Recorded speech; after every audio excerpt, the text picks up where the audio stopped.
Hello, everyone. Good afternoon, and welcome to another episode of Edelweiss Clinical Journal. This is the afternoon we will share and learn to all of you from our colleagues different clinical cases that we hope that you're going to learn and be able to do in your practice. And this is the Edelweiss Clinical Journal. And on this afternoon, I am so excited that we have a very special guest.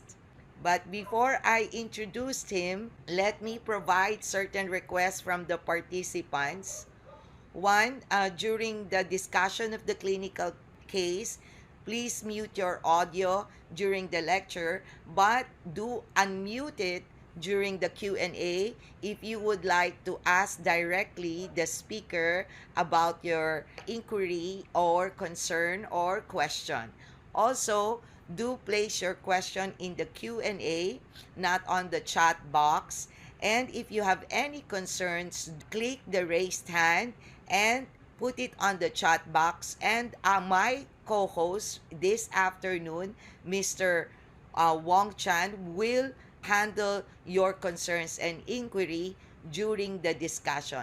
And it is also very nice if you will be able to provide us certain reaction if necessary, because this is an interactive webinar and we want your interaction. And later on, after the webinar is done, please don't forget to answer our feedback form so that we will know what you like, what you don't like, and how we can improve better in educating and helping and support your dental practice. And also, I would like to invite everyone for the last opportunity of a free Edelweiss workshop in Austria through just purchasing an advanced toolbox kit. This will be happening around July till the first week of August. And please do ask your distributors or salespeople about this great opportunity.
Okay, doctors, I'm so excited this afternoon to introduce to you our special guest to present one clinical case that I'm pretty sure you're all going to learn. He is a PhD in restorative dentistry at the University of the Western Cape, MSc Dental Sciences at the University of Stellenbosch in restorative dentistry, postgraduate diploma cum laude in aesthetic dentistry, specializes in full mouth cosmetic rehabilitation, and author and educational head of Edelweiss Dentistry. Ladies and gentlemen, doctors, I'm so proud to introduce to you Dr. Desi Moodley.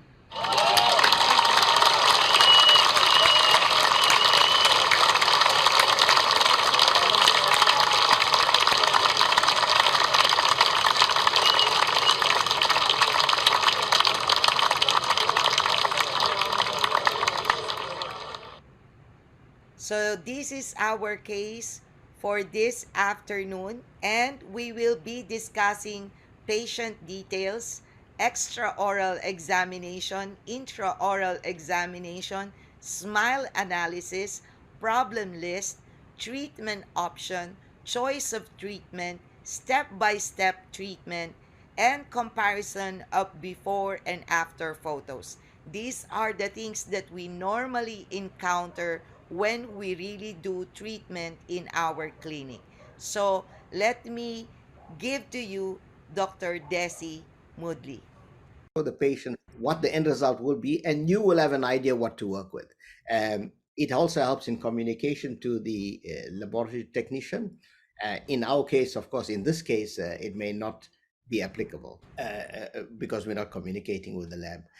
Problem list, this is very important. I stress this to all dentists that you must list all problems that you foresee that can take place. For example, let's say in this case, the canine that's buccally proclined can be a problem, or even the 1415 that's retroclined can be a problem. So we want all those problems to be listed out. So then the dentist has a feel of what complications can occur, and eventually, of course, to avoid that. Treatment options. This I like as well is we don't go for one straight treatment option in our mind. I want you to list all the treatment options available. Okay. And then we take the one that best suits you as a dentist, best suits the patient. And of course, financial as well is an implication. And then we need to justify the treatment choice. So we go for one type of treatment, we need to justify that. And then, of course, I'll show you step by step how we did this case, and then we'll compare before and after photos. So that's basically the menu that we'll be looking at today. Dr. Jean?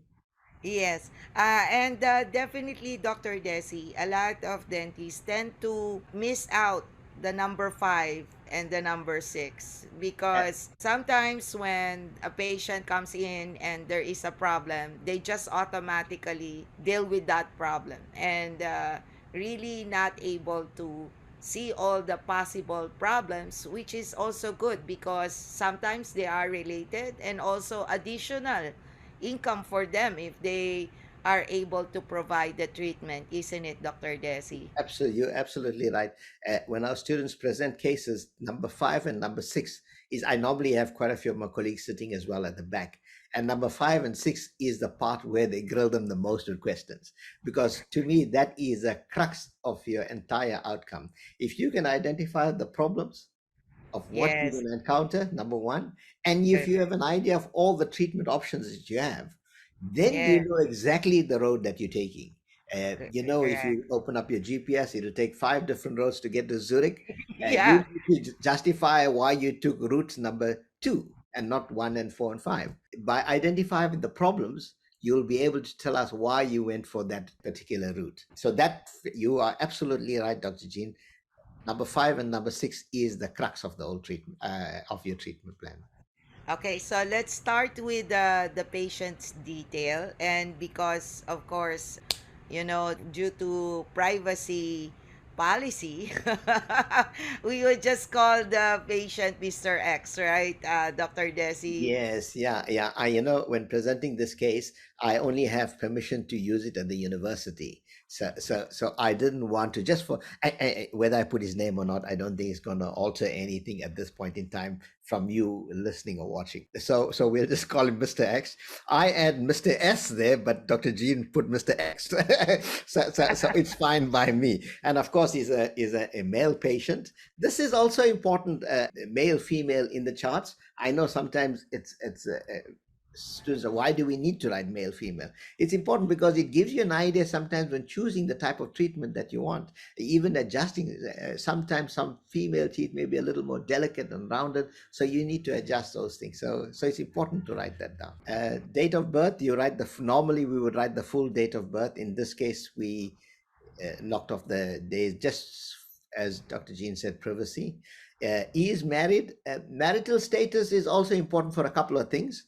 From our university administrative point of view, we need to record that in terms of discounts or rebates, or how to charge and things like that. Date of initial examination, that's quite important as well. Again, we like to know, he's having teeth like this, and when did he first come to us? What was his previous history? How long has he been attending dental treatment? So that gives us an idea of what occupation. In terms of occupation, this is also important. For example, let's say he is a TV announcer, or TV presenter, or a radio announcer.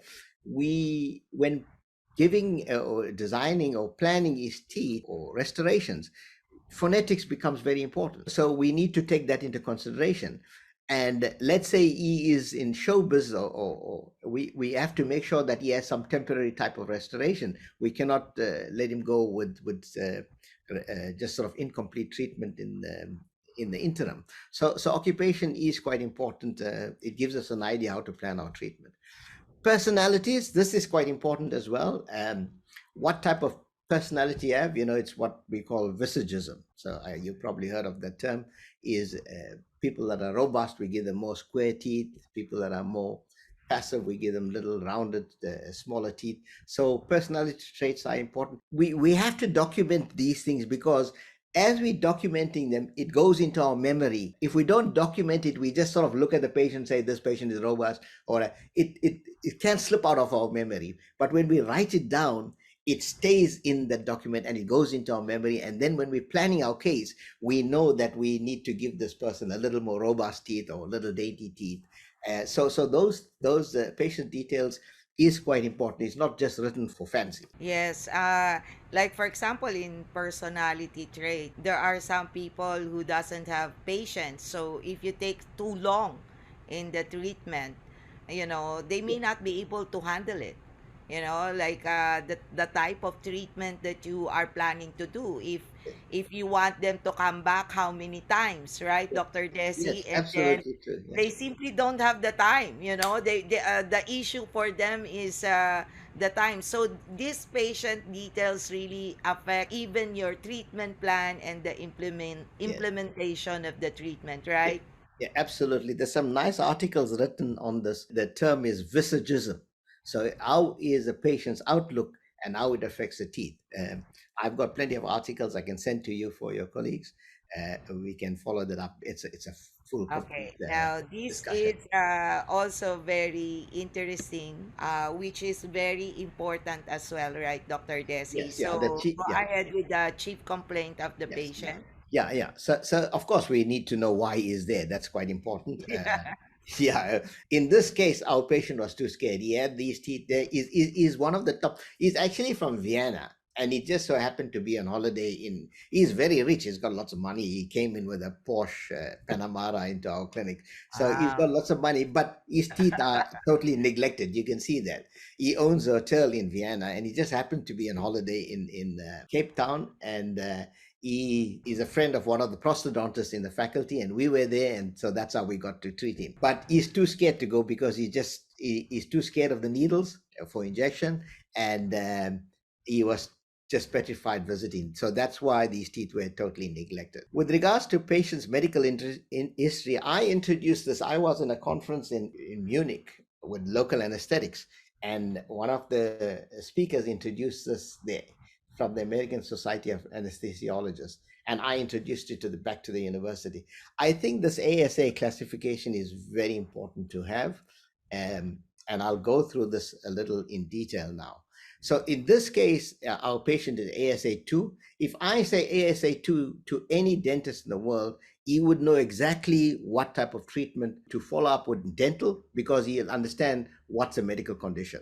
So with ASA1, of course, it's so what actually happened is, where this classification came about is, from a dental point of view, we do not have proper guideline with regards to what we can treat in the rooms and what we can't treat, or how should we follow up with regards to the medical conditions. We know the medical conditions, but we don't have like a proper guidelines. So the ADA, the American Dental Association, wrote to the American Society of Anesthesiologists, and then they provided these guidelines. So I think it makes some sense. If you want to use it, I think it'll benefit you, but let me go through it. So ASA2 means a patient with mild systemic disease. So for example, you just mildly hypertensive, you take your Coversil or ACE inhibitors or whatever. It doesn't really affect your life. You can go carry on with life like normal. With regards to dental treatment, how does it affect us? Is ASA2, if, for example, they are taking an hypertensive drug, we need to know about the adrenal and thing. Otherwise, it's not going to affect us in terms of a dental treatment. So you would carry on like normal. If it's a little bit more severe in terms of his hypertension, then your local anesthetic with adrenal or without any will affect. Okay. With regards to ASA3, the disease is a little more, is systemic disease a little more, but it's not incapacitating. In other words, he still plays his golf, he still goes for his jogs and walks and things like that.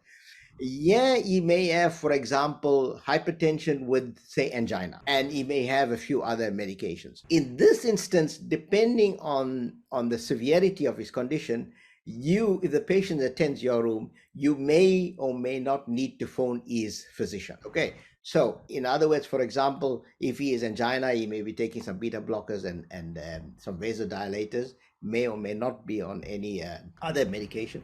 So you can just phone his physician and just check, can I give him adrenaline, or can I do an extraction? Or it's sort of the borderline between needing to phone the physician or not. ASA4 is, this is, he could be having congestive cardiac failure with hypertension as well. So this is a little more serious. In this instance, you should not treat the patient in your rooms. You should treat the patient in a hospital condition.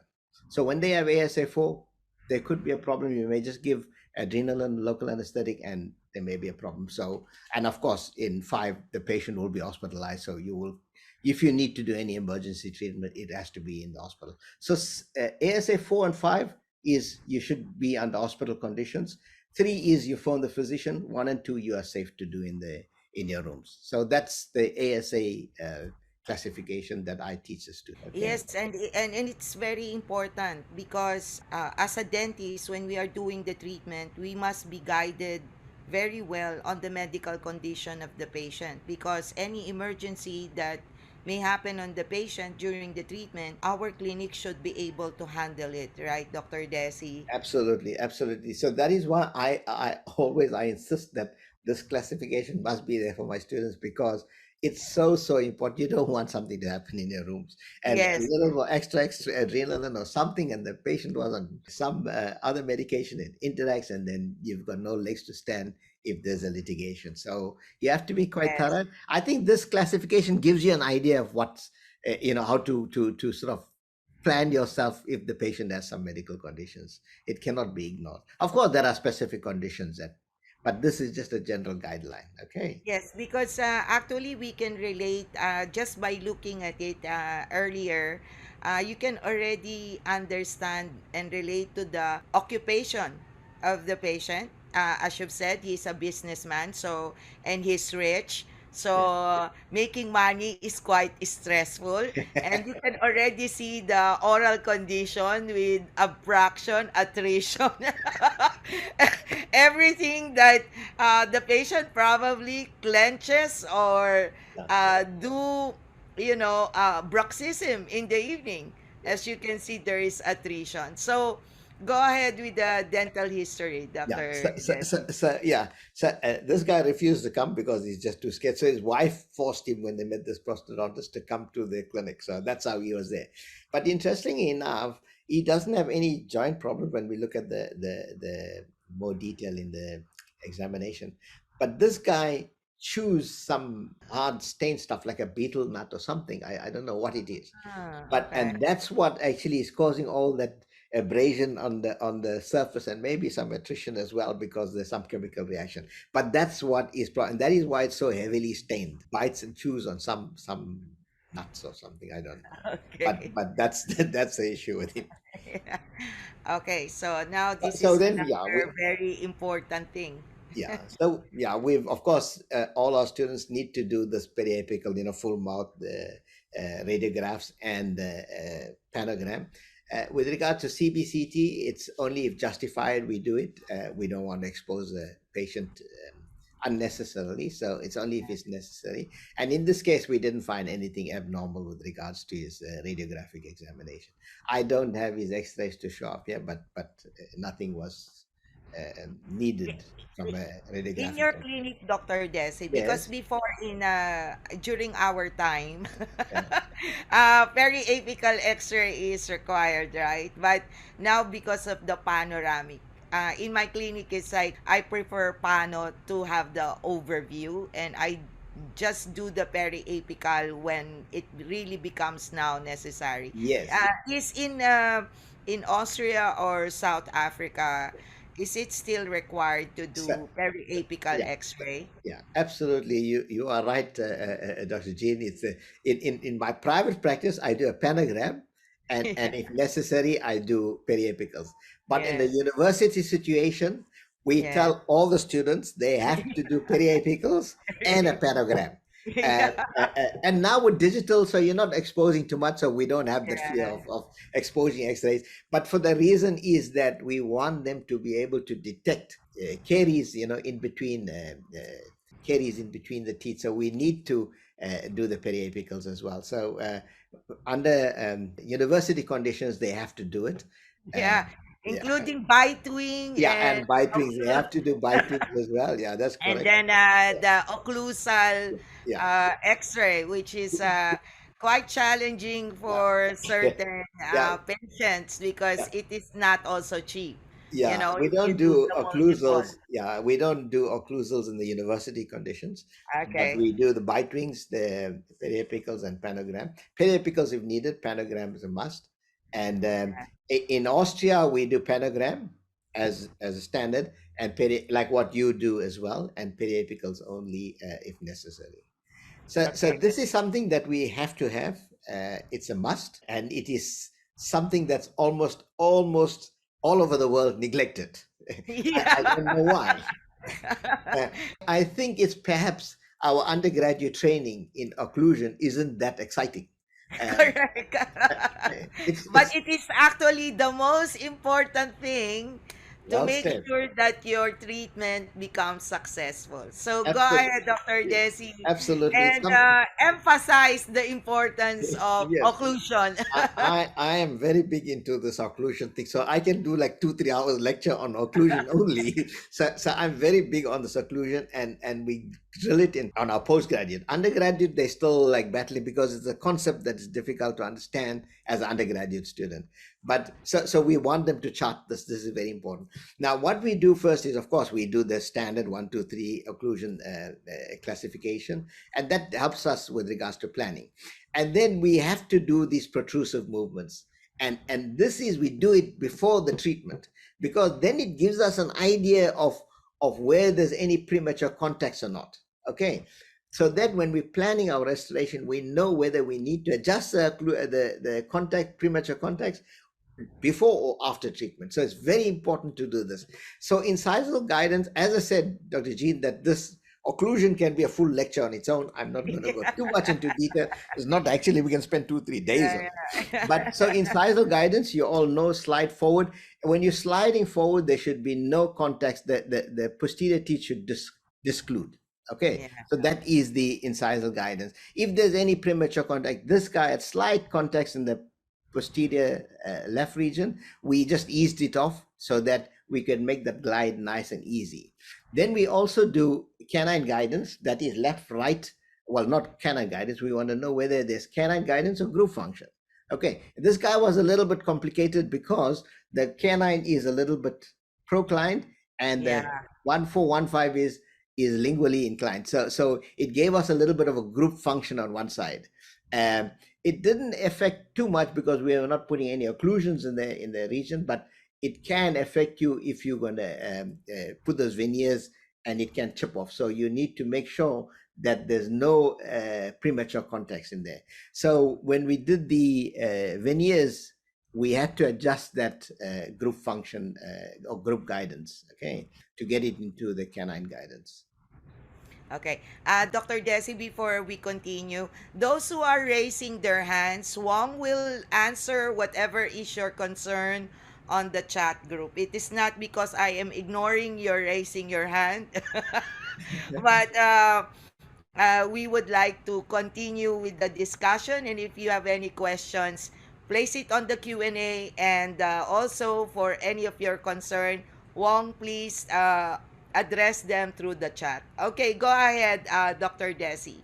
Okay, super. Yeah. So as I said, on he had a premature contact on the guy on the left side, and that was a 2.7. But it was very slight, so we adjusted it a little bit prior to doing our veneers, because what happens also if you have those premature contacts, it means that the occlusion not settled, and that's when we have fractures. So that's one of the Yeah. most common causes, and we'll talk about chipping and fracturing of veneers later. And one, this is Okay. what I find the most common cause.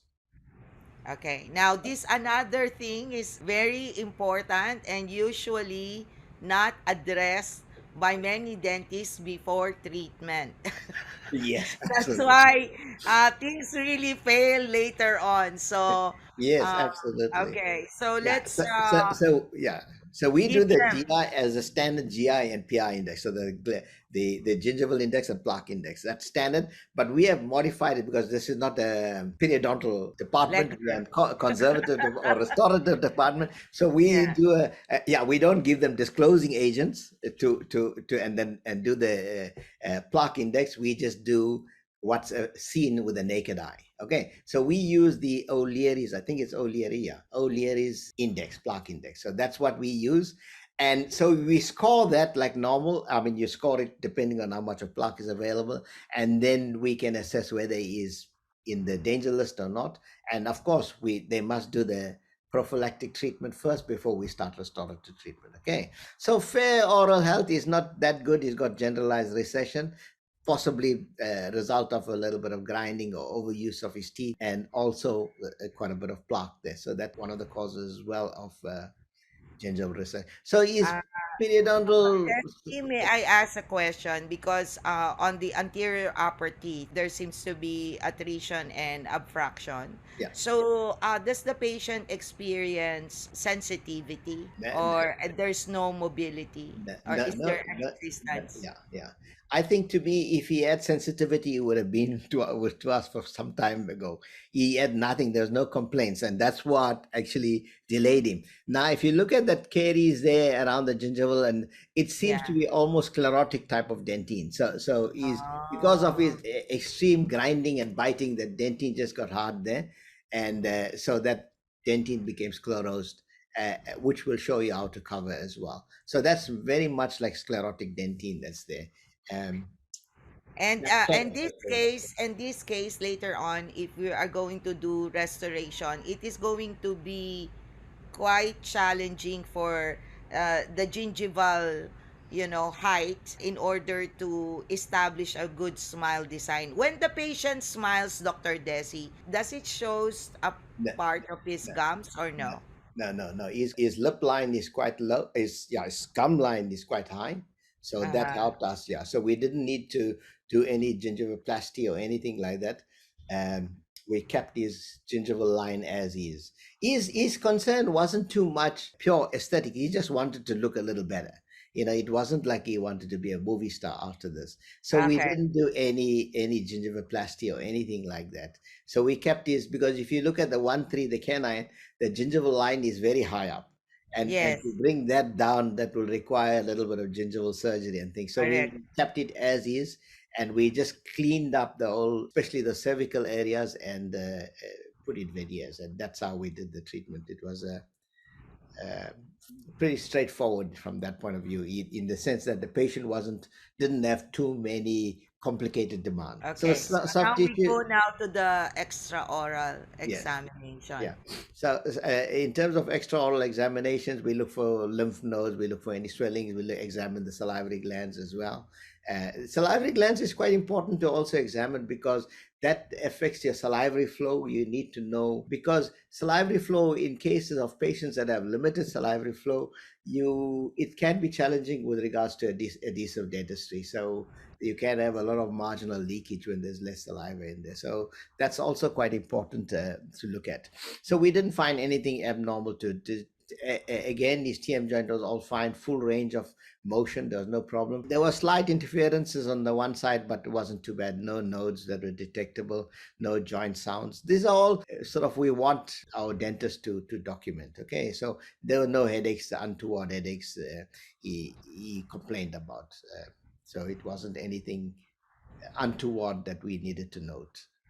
Yeah, usually because if there is attrition, sometimes there is TMJ problem, right? Yeah, yeah, that's true. But this in this guy, is mainly from some nut chewing, beetle nut chewing or something like that. So there was a Okay. little cross bite in class one occlusion, and a little Uh-huh. bit of cross bite in the 1415. Um, Okay. it didn't seem to bother him too much about that. Okay. So basically, even if there is a certain problem with his occlusion and bite, it is asymptomatic, or that doesn't have to have affected yet his TMJ or his muscles and experiencing certain pain. Yeah. So that is very ideal when you just want to restore.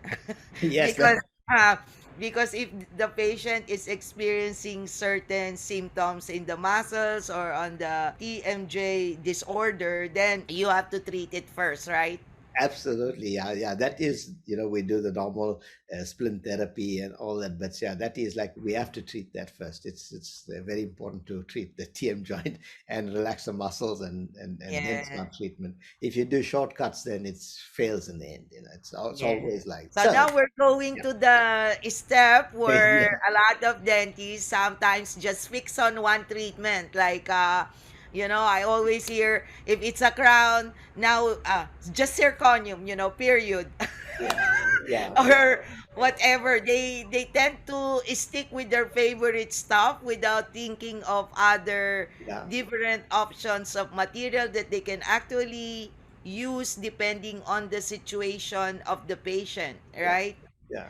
Okay, Yeah. so the We treatment options here Yeah. are, Well, I'll explain each one in the as we go yes, along. Yeah. So what you just said is what we at the university call them blinker dentists.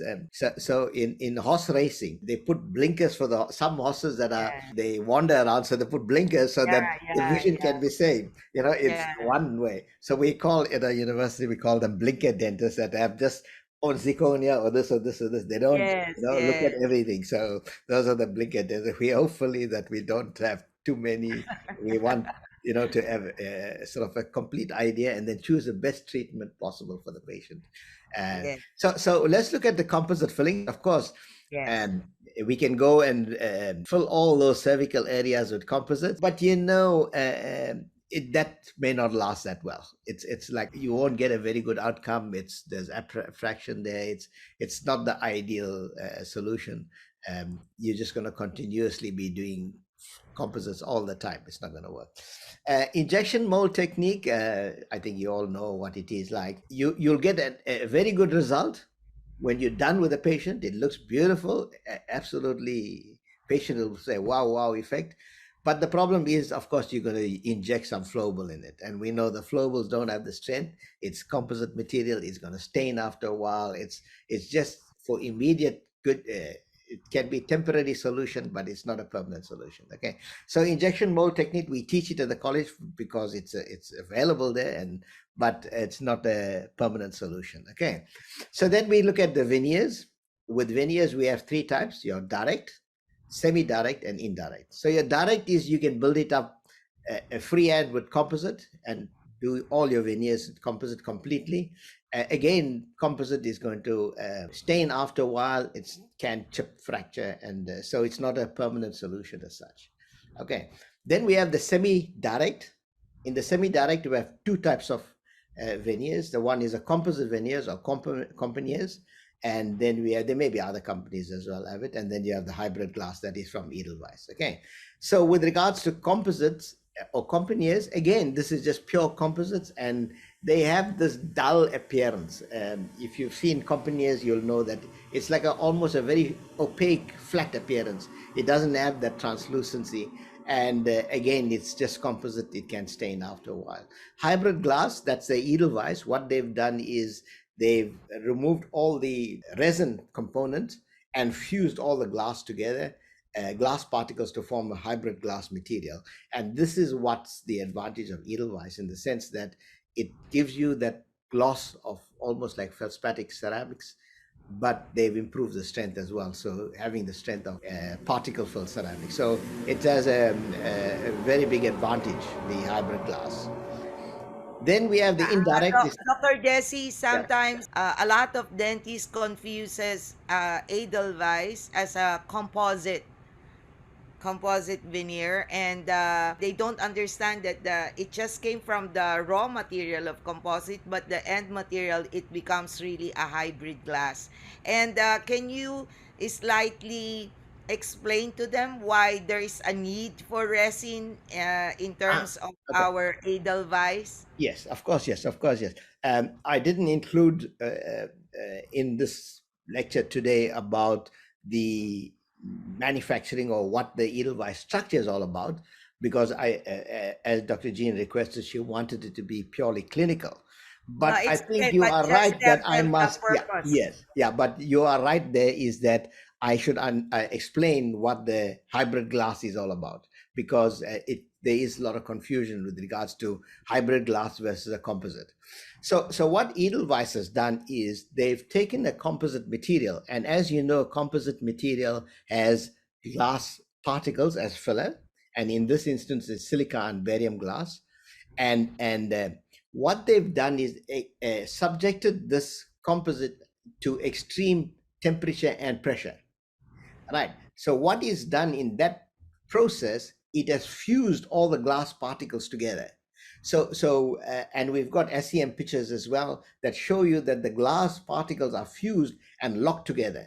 And this process is called sintering. So we know sintering from ceramic technology. So it sinters a material. So what sintering means is that it takes a solid phase material, converts it into another solid phase material, bypassing the liquid phase. So we don't melt anything. So normally, if you want to fuse glass particles, you'll have to melt it first and then diffuse. But what the sintering is, it fuses it together without melting. So that is sintering. So that's what has been done there. So they sintered that material. So what resulted from that is that it's given the pure glass phase, and by giving it the glass phase, it resembles a feldspathic glass. So feldspathic glass, we know of ceramic, it has the best aesthetics ever. So that's what it has done. That was the first intention. The second intention was they've added aluminium oxide to the material. So to this composite material as such, they've added aluminium oxide. Now, aluminium oxide we know is added to feldspathic glass because in ceramic technology, to make it particle fill ceramics to increase the strength. So Yeah. we use that technology now, but feldspathic glass is good aesthetics but poor strength. By adding aluminium oxide to the feldspathic glass, we have particle filled. So we've done the same. They've done the same thing here. So they increase the strength now, similar to ceramics. But the big advantage now is they kept a small portion of carbon, which is the resin part. So less than about 10% of the material is resin. And the reason they kept the resin is to give you this modulus of elasticity, because remember, ceramics is very brittle in thin sections. That's why you cannot go more less than 0.3, 0.4, because you know it's going to chip. And if you put a bear there, it's definitely going to chip. So um, uh, by keeping this resin portion, you've got a couple advantages. The first is you've got this flexibility, number one. Number two is you can adjust it. It cuts similar to dentine, so you can trim and adjust to how you want it. And number three is, which is a very very big advantage, is compared to ceramic, is if it chips in the mouth. A ceramic, is very difficult. There are porcelain repair kits and things like, but it's not the same. You cannot get that same thing. You can repair it with a composite, but it's not the same, and it's very difficult. Whereas with the edelweiss system, that with the resin portion, now you can repair in the mouth. So those are the three big advantages of the hybrid glass. There may be other companies that have tried different things. We know in CAD/CAM they've put resin into ceramics, but there's no bonding. This is the only material now that has a full bond in there. So that's a big advantage of the hybrid glass, and it's definitely not a composite. That's for sure. I can tell you now. I've done studies in. We had a professor from Stanford. We did it together, and we know it's not a composite because it's a solid phase glass. And that is why I made the distinction in semi-direct. We have composites, which is Compagnia, and we have hybrid glass, which is the Edelweiss. Okay. I hope that Yes. answers your question or your. Yes, yes, Yeah. because sometimes a lot of dentists gets confused because initially before Edelweiss kind of used the term composite Yes. veneer Yeah. Yeah. before for easy understanding. And also, I do agree in the difficulty of repairing ceramics because I used to teach how to do porcelain repair, and generally it doesn't really last that long, and it doesn't really achieve the aesthetics that you would like, that it looks like it wasn't repaired, but Yeah. you can really see the distinction between two materials. You are. Now, how about the crowns, Dr. Okay. Desi, Yes. Yeah. as an Yeah. option? Just back to the repairing of ceramics, there's a mismatch in the technology. One is a Yeah, ceramic, one is a composite, so it cannot, there's no bond, so even if you yeah, put silane and all, it just doesn't work. So with regards to crown, that is an option that's available. We put it, we discussed it in our treatment options. Now if we're going to put crowns in here, means it's going to be quite radical. I need to remove a lot of material. Okay, so it's going to be quite destructive, number one. Then number two is, and this was our big concern when we discussed it with our students, is let's assume, especially for the canine, if we're going to cut quite a bit, and I iatrogenically or accidentally touch the pulpal chamber, and now I need to do a endo root treatment canal. for it. Yeah. If I had to do, remember, this guy was so scared to Scared, yeah, come to the dentist in the first instance.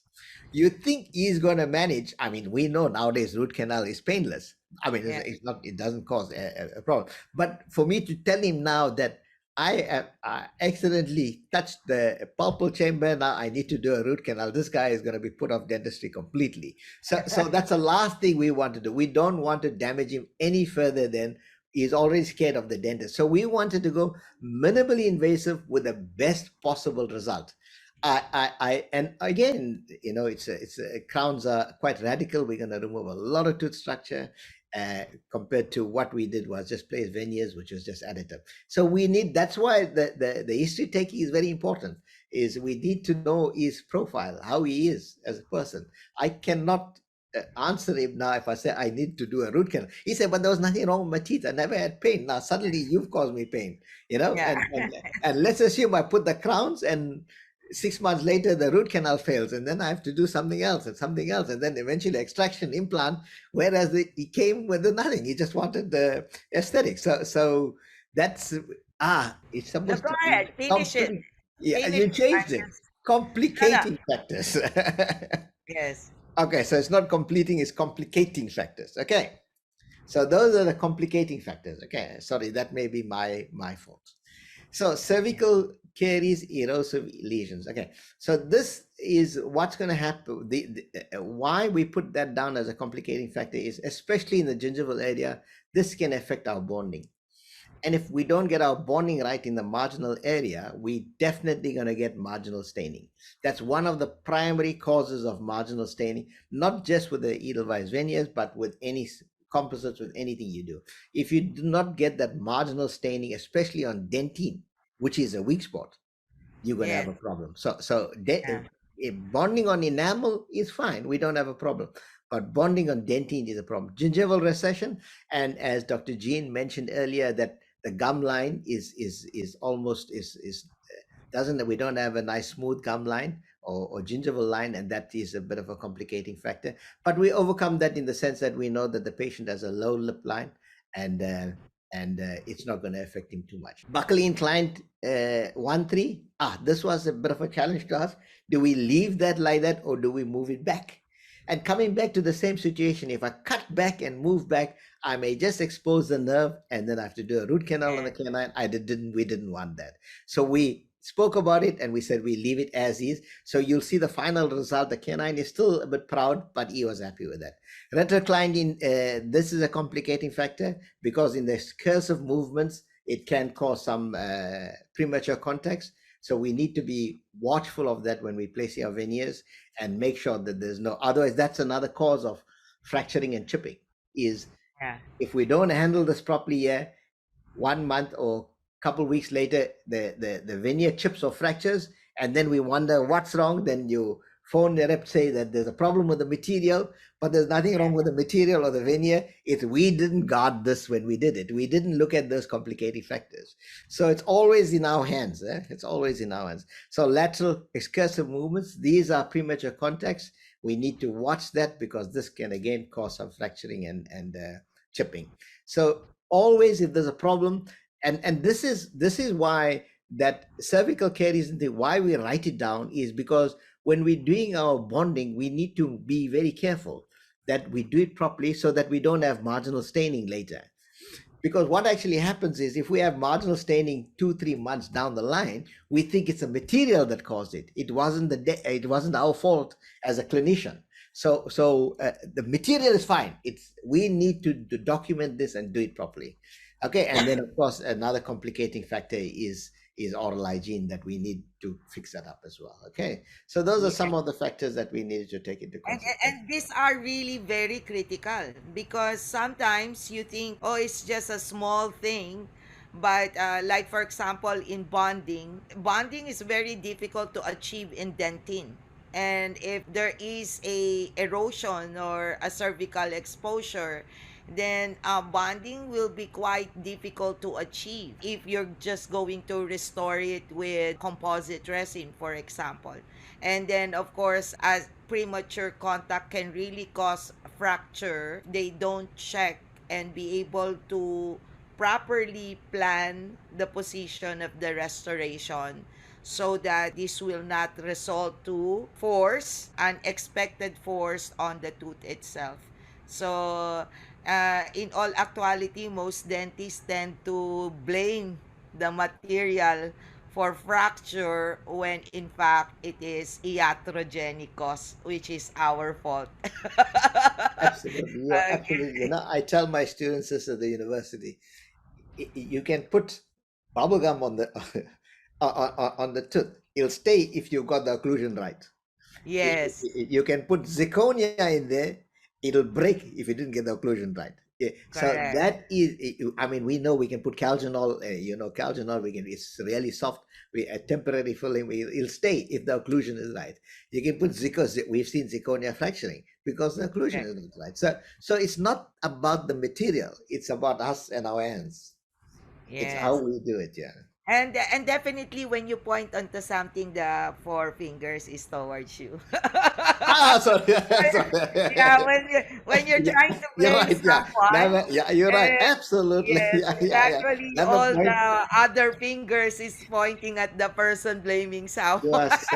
are so true, Dr. Jeet. So true. Yes, Yeah. yes. It's And I'm not saying that it's always the dentist's fault or anything like that, yes, but I think if you document it carefully and work methodically, this doesn't take you a lot. When once you're used to this way of doing it, um, then it becomes almost second nature for you. It's so yes. easy to chart that your mind just goes like that. You don't even need to bother. But once you've done a few cases, I made a template of this, and I can give it to you. I can share it with you as well. Okay.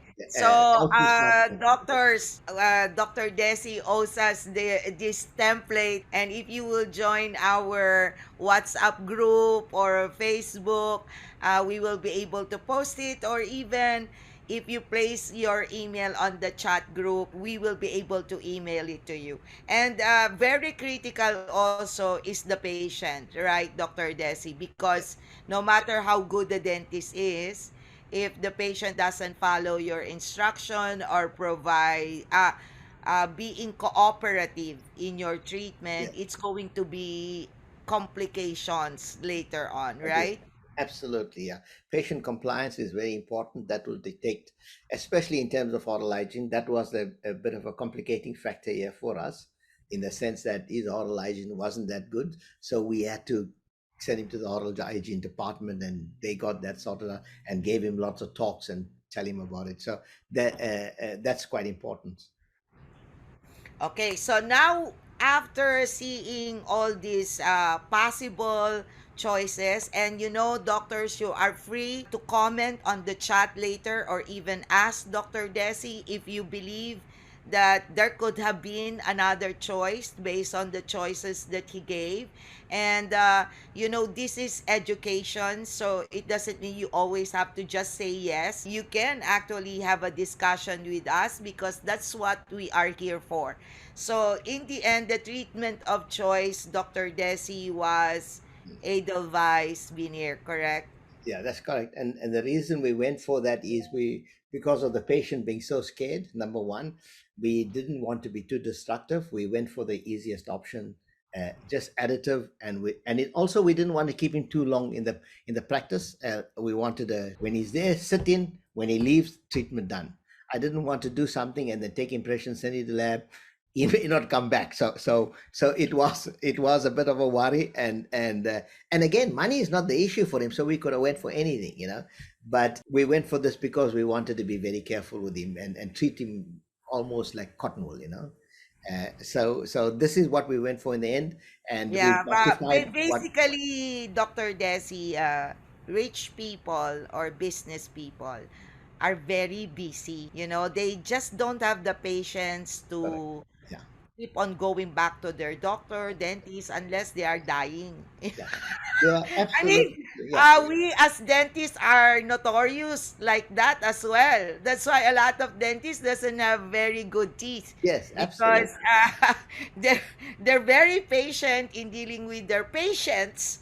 Yeah, But when they are the patient, they also do not have yeah, patience. yeah, That's why the veneer, the edelweiss veneer, which can be given to your patient in one appointment, right, Dr. yes, Desi, as absolutely. long Yeah, as the we do it, patient. and yeah, we do it in one appointment, and you'll see this video that we will Yes. show. And, Okay. and So, the other thing is that it can be argued, as you said, that there are many other treatment choices. Of course, yes, yeah. everyone will. I can go to Italy, someone will have something else. You can come to Yes. Philippines, or everyone now. But and lots of my students say when we're arguing, they said go for porcelain veneers. One of the biggest failures with porcelain veneers, ceramic veneers, is if the margin is on dentine. The Yes. ideal result for porcelain veneers is the margin should be on enamel, because we Correct. know that bonding will always be a problem with ceramics on the dentine, especially Correct. with veneers. So that's why we didn't go for that option. The video that we're going to show you now is the live video. It hasn't been doctored or altered. It's almost what, when I sent you the message, it's almost like a raw footage. And the reason I wanted to do this is I wanted for you to see the actual eyes of the dentist. It's like as if you are working on the patient. You'll see it's being manipulated, how we do the margin so that you don't get any marginal leakage or anything. So we can do a video that's really smart and done professionally, but I think it may not give you that real understanding of what's happening in the mouth itself. So as I say, it's not uh, So, Dr. doctored. Desi, what I will do is I will play the video and explain to them what you are doing and what is happening. Yes, Okay, because doctors, it is very planning is very critical, but also once you plan, you have to implement it properly. And these things are really in between the planning and the implementation. This is where a lot of errors happen, and that's why simple things can actually causes the treatment to fail. So, Dr. Desi, I will turn off my video so that you can explain to them what is happening. Yes, Okay? I'll walk through the video. Yeah, super. Yeah, so this is, as I said, is a case that we did for our once a year master's program. Um, we decided to do this in two stages, the upper first and the lower second. We could have just done from canine to canine, uh, but if we do canine to canine, on your left hand side, you've still got a nice buccal corridor, but on your right hand side, you can see the 1415 is retroclined a bit, so you're going to have it looking a bit dented there. So that's why we needed to lift that 1415. Again, the patient's concern was he wanted least amount of time in the chair, so we decided to go with 1424, so 8 veneers for the first appointment, and then we called him back and finished the lowers and the back teeth and the uppers. So that's what we did. um, with regards to why we chose, we needed first, of course, to choose the color, the shade matching. What the complicating factor there was the caries in the cervical region.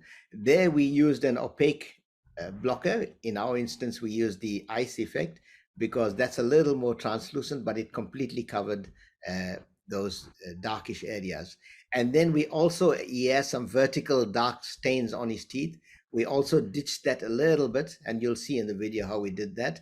And then we just placed some of that effect shade on there, or opaque, and then that covered that up completely. And then we used the enamel shade because that just gave us a little more translucency and gave it a nice sort of a natural look to it. Okay, so that was the intention of doing this case. The first step, of course, is to do a sizing guide, and in this instance was a small. And we just place a sizing guide over the teeth and then measure. It's pretty straightforward, and very little of adjustment in terms of tooth preparation. So we had to do quite a bit on the margin as well because of the cervical caries, and then just ground and roughened a little bit. The important point to note here, and you'll see just now with the diamond burr going through, we don't break the contact point. This is very important. Um, for the simple reason, it's a natural contact point. If it's not affected by caries, why break it? And that's a principle that we believe in, and we teach this at the university as well, is try and be minimally invasive as possible and conservative. Why remove tooth structure unnecessarily if it's not damaged? And in the past, we had to remove a lot of tooth structure because the restoration dictated the way we did our treatment, how we restored our tooth or how we prepped the tooth. Nowadays, especially with the edelweiss veneer, we the restoration doesn't dictate our preparation design. We just need to only remove what is affected. For example, now we just cleaning up the gingival line, just removing a little of the enamel just to roughen, and we ditch the buccal line that was discolored. And see, now we're still maintaining the contact points, but then we have a little bit of a nice margin so that the veneer can sit in properly into that margin. Okay, so just shaping that margin a little bit. We're staying supragingivally. We don't want to go unnecessarily underneath, below the gum line. If caries dictates, of course, you can go below that and elevate that margin, bring that margin upwards above the gingiva, and then, so it's called deep margin elevation. You probably heard that term. So again, on the 2-2, we're doing the same thing. Just remove caries there and just roughen a little bit, still maintaining our contact points. If the contact point, of course, is broken due to caries, then we can restore that with composite and then just place our veneer over it. Okay, so then we move to the next tooth, and then we do the 2-3 similarly. On the left hand side, it's pretty straightforward because it's a nice arch form there and you didn't need to do much. Okay, so as I said initially, that this video hasn't been edited in any way. We just sort of just cut down to shorten it, but so it may look like a rough footage, but I wanted you to see and get the feel of what it looks like in the mouth. Okay, yeah, we're just removing. We're starting on the right hand side. Just remove all those. It was quite sclerotic, the dentine. With regards to sclerotic dentine and how do you handle that with bonding? And because remember that those dentinal tubules are all blocked now. Um, for proper bonding to take place, we need the dentine bonding agent or the adhesive to flow into the open tubules, and trying to get those tubules open in sclerotic dentine may be a problem. So generally, we double the etching time. That is with phosphoric acid, we double it in sclerotic dentine. So if we etching dentine for 15 seconds, we sclerotic dentine we etch for 30 seconds, and just to try and open up the tubules a little more. As I said, quite often, especially with sclerotic dentine, the entire tubule becomes blocked, and the dentine adhesive agent cannot flow through. So you can see here we're just roughening. Now with the canine, we don't want to take it too far back, because if we just can iatrogenically damage the nerve if we try and bring it in the arch, and we don't want to end up with a endodontic treatment. So this will put the patient off completely. So we just sort of roughened it, and we explained to the patient before starting that we're going to still keep that canine like that. It's going to be still protruding a bit, um, and he was quite happy with that. As said, he wasn't really into too much of aesthetics. He wanted it to look smart and neater, but didn't mind that canine. So these are all part of the treatment planning that we try and foresee before we start the treatment. Um, so that we can explain to the patient that this is what we plan to do. So he knows in his mind that that canine will be a bit protruding, because we don't want after all the treatment and then he says, why didn't I move the canine inwards or something like that. So there we're doing the 1-4 now. The 1-4 add caries in that lesion.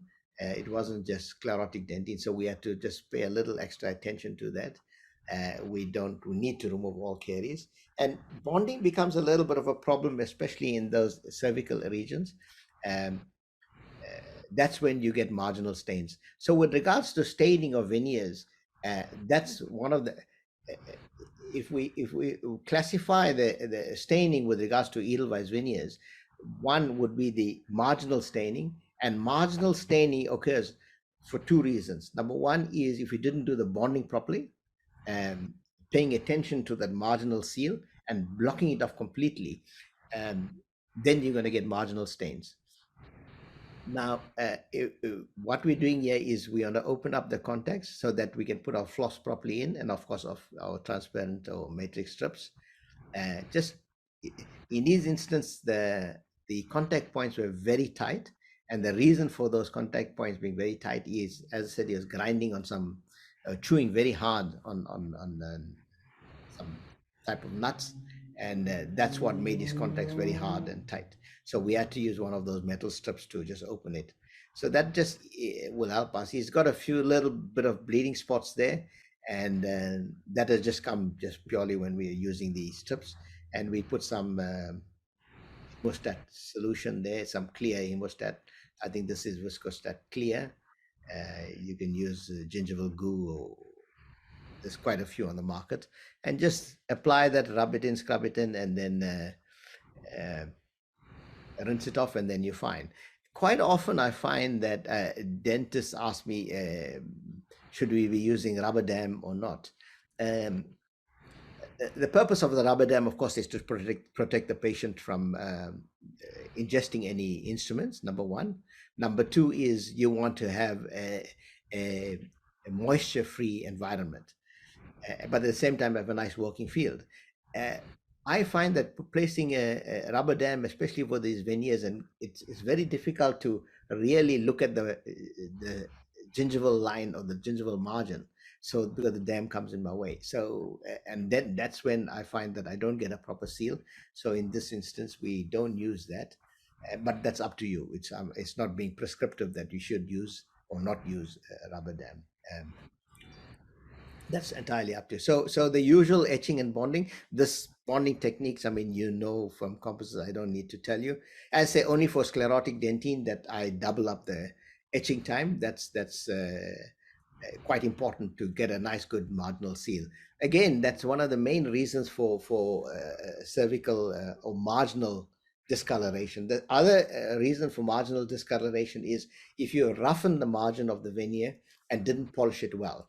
So with that, then then the stain you will see is on the veneer itself and not in the interface between the tooth and the veneer.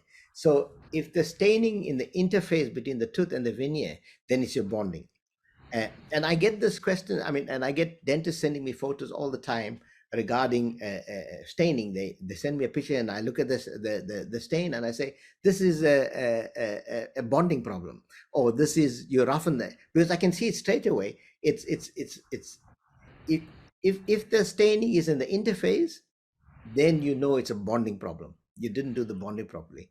If it's on the margin of the veneer, then means that the veneer was roughened but wasn't polished. So those are the two main causes of marginal staining. We'll talk later about staining on the surface itself or the staining on the inside of the veneer.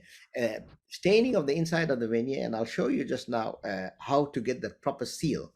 Um, if you get staining underneath the veneer, and that means that bacteria has gone through and then that discolors because the bacteria sends out some endotoxins, and that usually, and it's sort of almost like reddish brownish. And with that, it means that again you didn't have a good seal, and if you didn't have a good seal, bacteria goes through. So what we're doing here now, following etching and bonding, this is quite important as well, that the bonding has to be the bonding agent that you generally use on your tooth.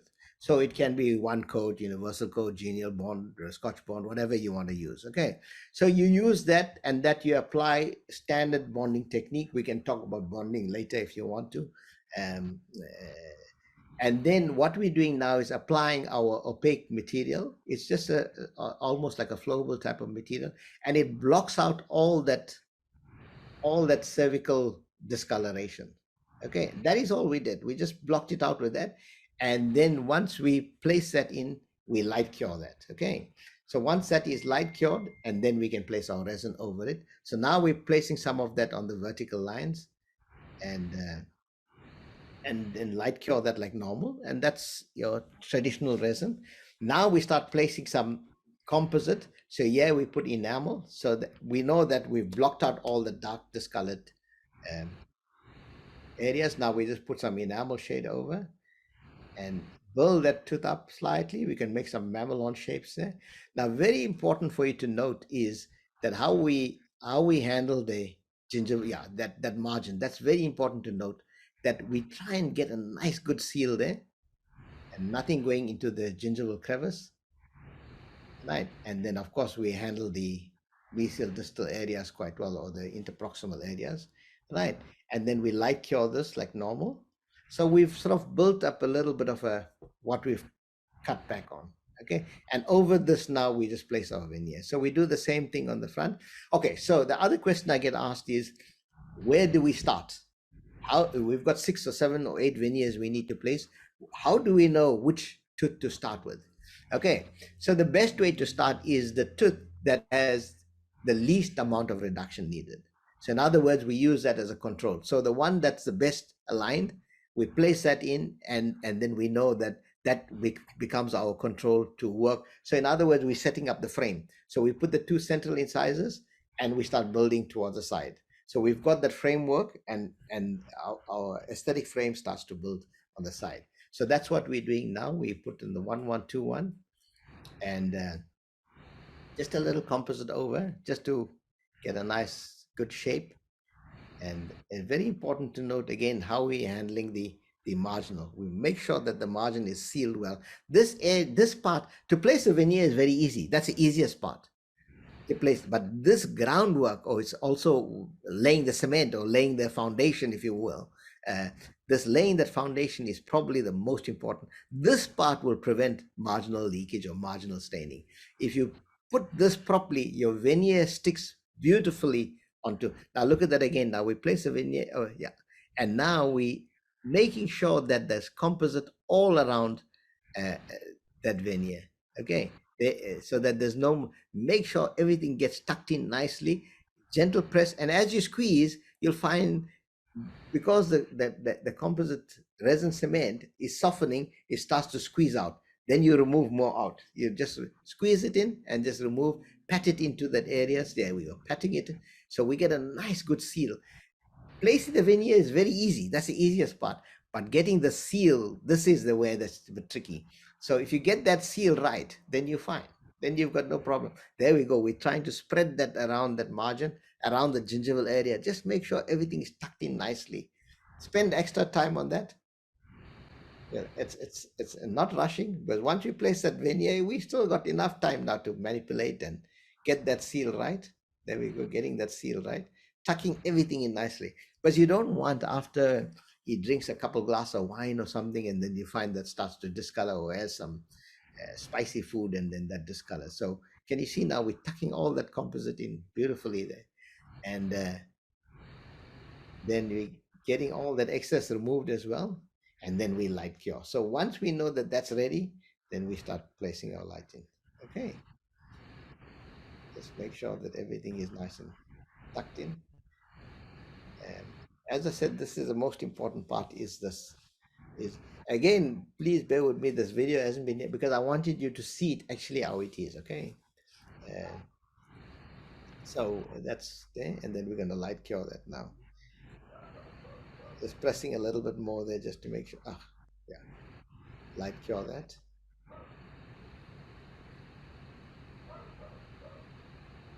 Okay, now the next step is we don't rush to the next veneer. Once we place this, because this, remember I said that now we're using this as a framework now.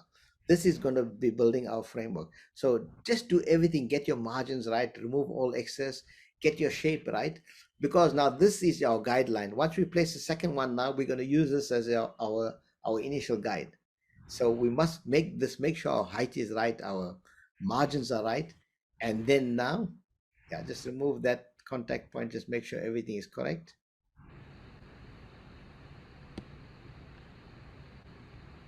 Okay, there we go. Make sure everything is correct.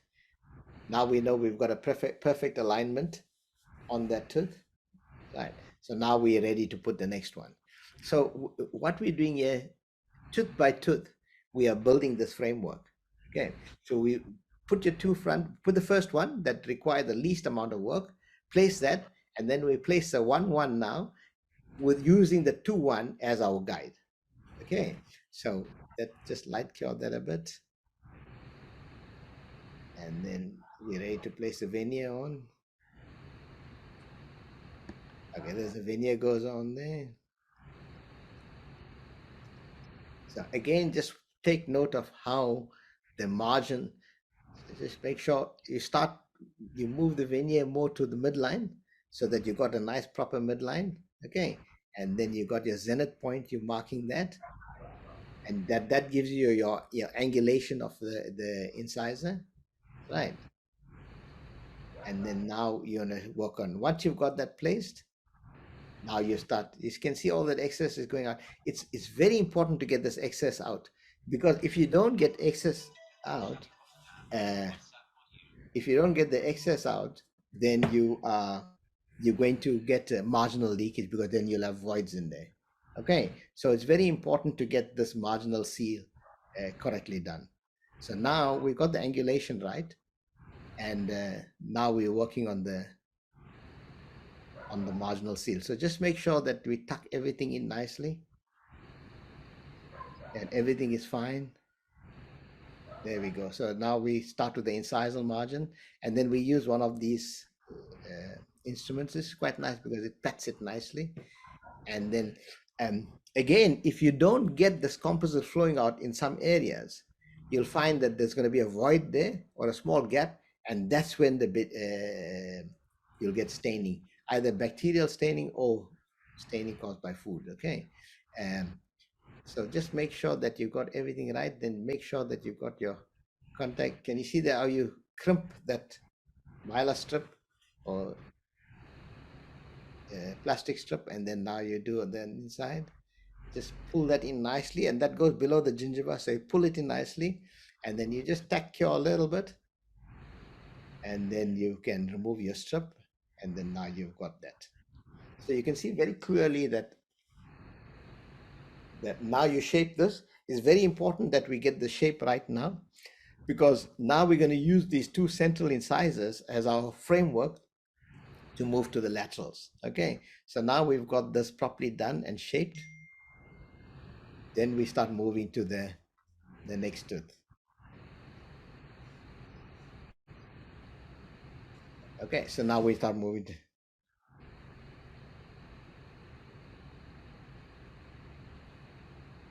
so now we start building a bit of composite there. So just to build a little bit of tooth structure, and the reason we put some composite first on the tooth and not straight onto, because you can also do it that way, where you just place a lot of composite on your veneer and then place it on, is because of the marginal staining you had, the marginal caries you had, that we just wanted to get a nice good seal.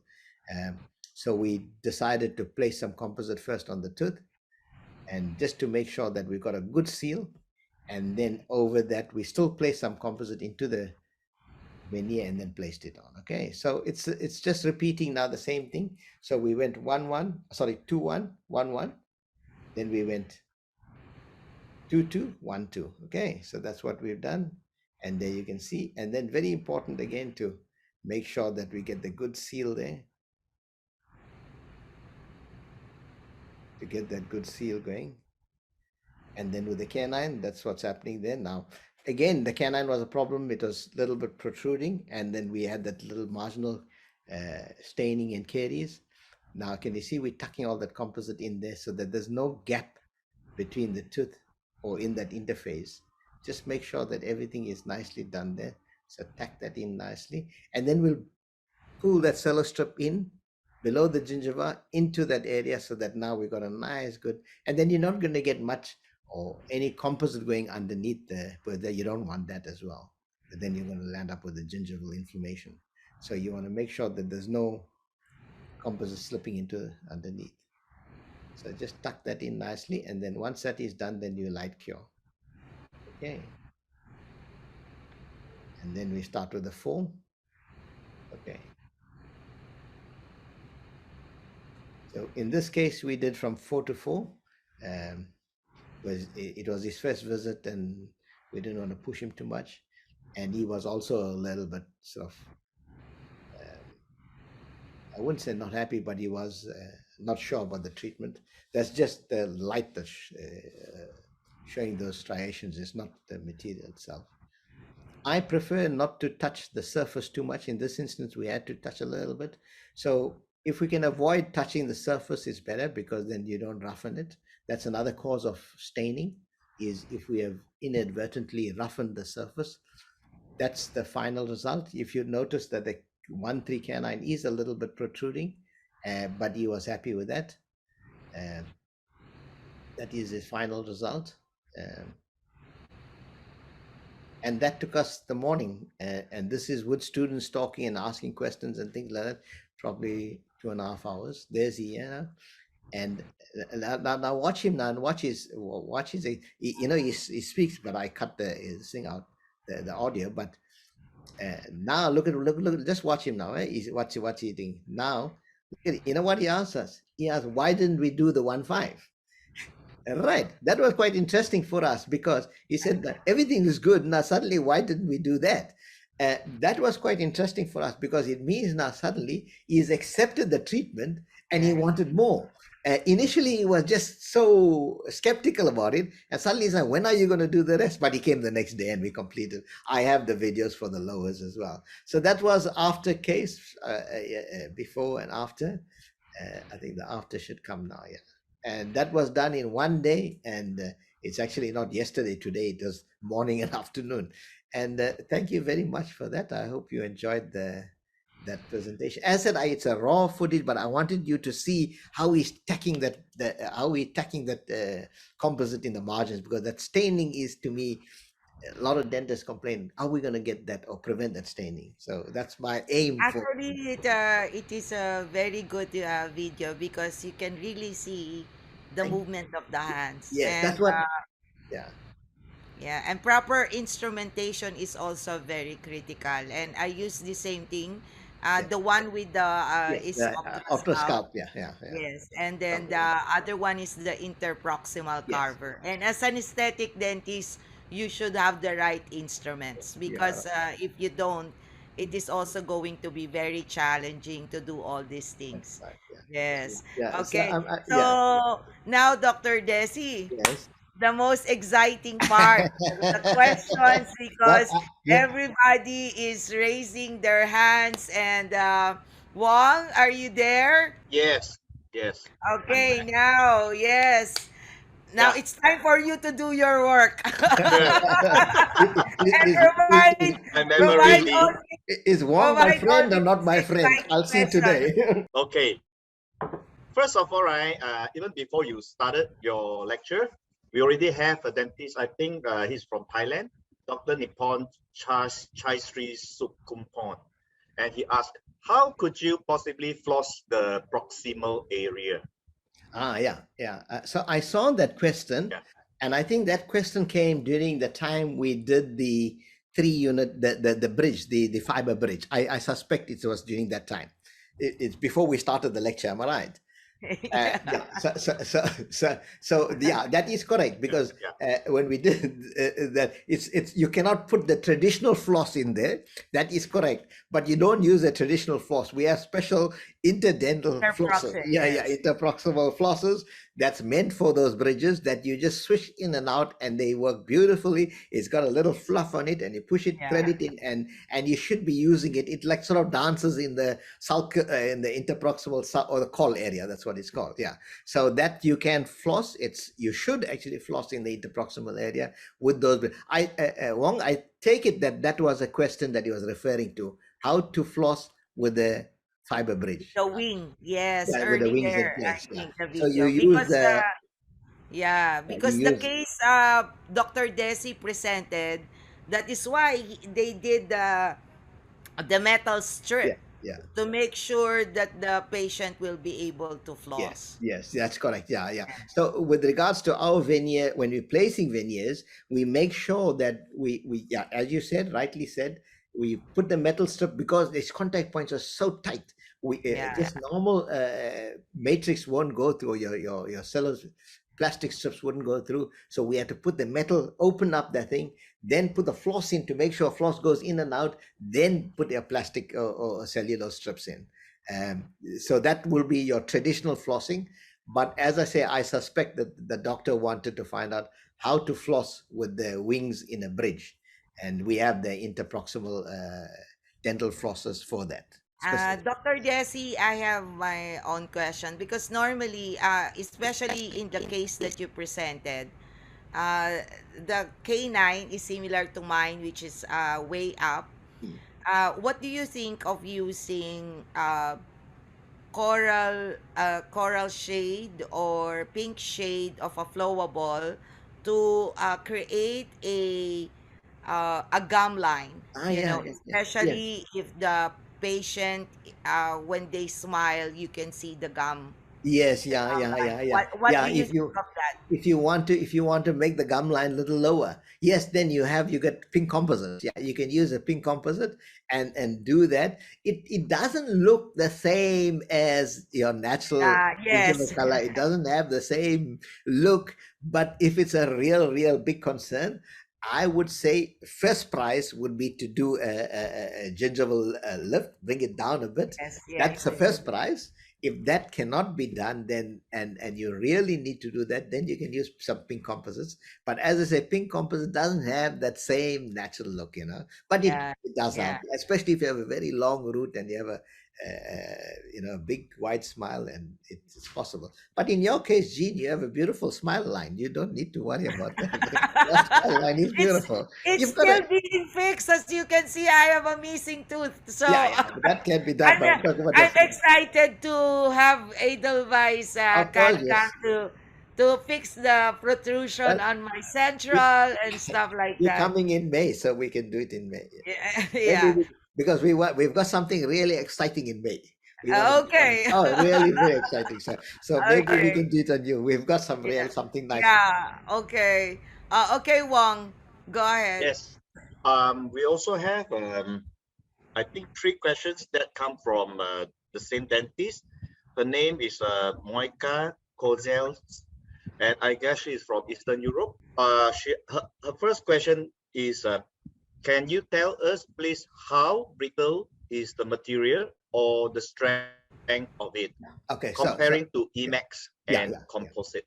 Yeah. So with regards to firstly, there's two questions: the brittleness and strength.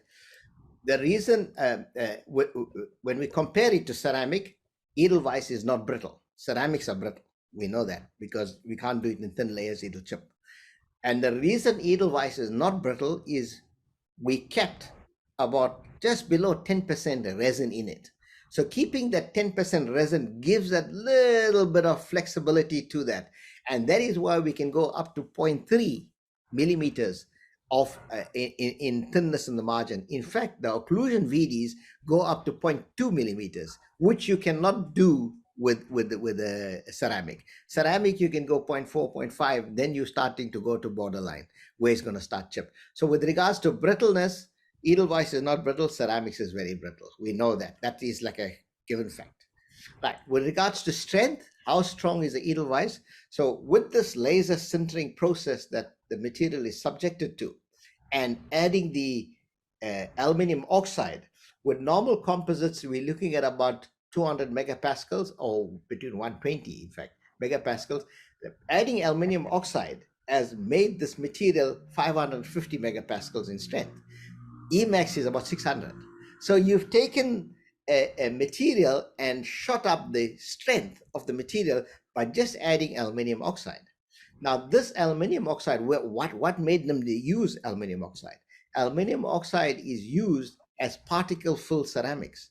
So it's the same material that is used to strengthen ceramics is now used in the edelweiss veneer. It's a very clever technology. They're using it slightly differently and adding the aluminium oxide to it to make this material strong. So now you have the strength of a particle fill ceramic like Emax, but having the flexibility or less brittle because of the resin. So you're having a win-win situation, or the best of both worlds, if you will. Okay, I hope that answers the question, Wong. Yes. Wong, I think there's other question. In regards to minimum thickness of Edelweiss crown. Yeah. Well, yeah, Edelweiss is not a crown, it's a veneer, and you create a crown out of it, right, Dr. yeah, Desi? yeah, yeah. So Yeah, can you, there are different thickness of the yes, yeah, yeah. So, Edelweiss, so yes. yeah, that's what yeah. With the occlusion VDs, that's your occlusions or your overlays. I like to call them overlays because dentists understand the overlay. Overlay that goes, oh, instead of your full crown, now we're putting overlays. And this makes a lot of sense because with overlays is a very conservative we're going towards that overlay section now.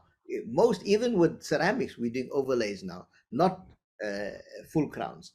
And we with the edelweiss overlays or occlusion VDs, the thickness in the margin is 0.2 millimeters. So that is extremely thin. With regards to the veneers, it is 0.3 millimeters in the margin. In the middle of the veneer is 0.6, and then it goes to 1 millimeter. And where did you get the 0.3, 0.6, and 1 millimeter? That is the thickness of the enamel. If you look at, not everyone's enamel, because there's wearing of enamel as we age, but if you look at the average of a youth or a young person, that is the normal thickness of the enamel, 0.3, 0.6. So these numbers didn't come from anywhere. It comes from nature. It's the thickness is meant to be a natural enamel replacement. So for two reasons. Firstly, if you remove enamel, you're going to replace it with enamel. Number one. Number two is that same thickness will give you the exact translucency of natural enamel. So that is why the thickness is there. It's not just came out of somewhere that we said just put 0.3, 0.6. It's meant to be a natural enamel replacement. Okay, so those are the thicknesses. With ceramic, you cannot go 0.3, 0.2. It's too brittle and it start to chip in the margin. And that's why with ceramic veneers, you will have marginal staining, especially on dentine. But dentine starts to move a bit, the ceramic veneer won't move. So then you'll have marginal staining. That's the main common cause of marginal staining with ceramics on dentine. Wong? Okay, yes. The next question also from Dr. Moika. How about pre-orthodontic treatment in this case to extend the right side of occlusion? Yeah. So orthodontic treatment is an option, of course. It's always an option. And we have to consider a couple of things with this patient. It was considered as well. This guy refused, he didn't want to come to the dentist in the first place. He's a businessman. Number two, he's 52 years old.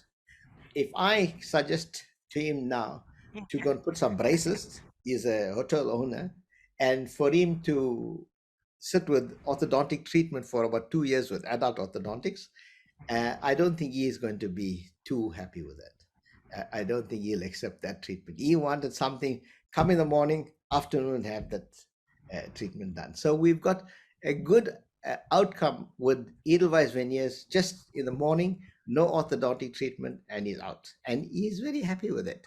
It's sometimes with orthodontic, you may want a perfect alignment of teeth, but does the patient really want that? It's this, when I showed this video to someone, we had another group, and they said, you know what, the beauty of this treatment is that it looks natural, it looks like himself. It looks that little bit of rotated canine, a little bit of that premolar, a little bit inwards, it looks natural.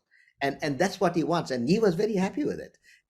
We can give him orthodontic treatment at 52 years. I'm not sure. At 54, he may have his teeth straightened, use a retainer for another 1 year or so. I don't know if he'll be. And then we still, in any case, sorry, Dr. Jane, if I do the orthodontic treatment, you'll still need veneers over it, because it wouldn't block out the caries and those discolored teeth and those lines. So it may straighten the teeth, but it wouldn't discolor it. So Dr. Jean, sorry, what were you No, saying? I was just gonna agree with the patient because that is my current situation. I have a slight crossbite, posterior crossbite, and the advice of the orthodontist is for me to have braces, but I'm 54. I thought you were I I 52. don't want I don't want metal in my teeth. Yeah, And at the end of the day, how many years am I going to use it? yeah, So the critical part is it can be fixed through intercuspation via prosthodontics, yeah, which part of it is already edelweiss veneer, occlusion VD, and then it already looks good. So yeah, that is why it's very important, right, Dr. Desi, why we are going through these clinical cases, why we made a long discussion on patient details, because of course orthodontics will always be the best way when there is an alignment occlusion problem, but you have to also consider the the patient history and details, preferences, and etc. yeah. Right, Dr. Desi? Absolutely, you're absolutely right.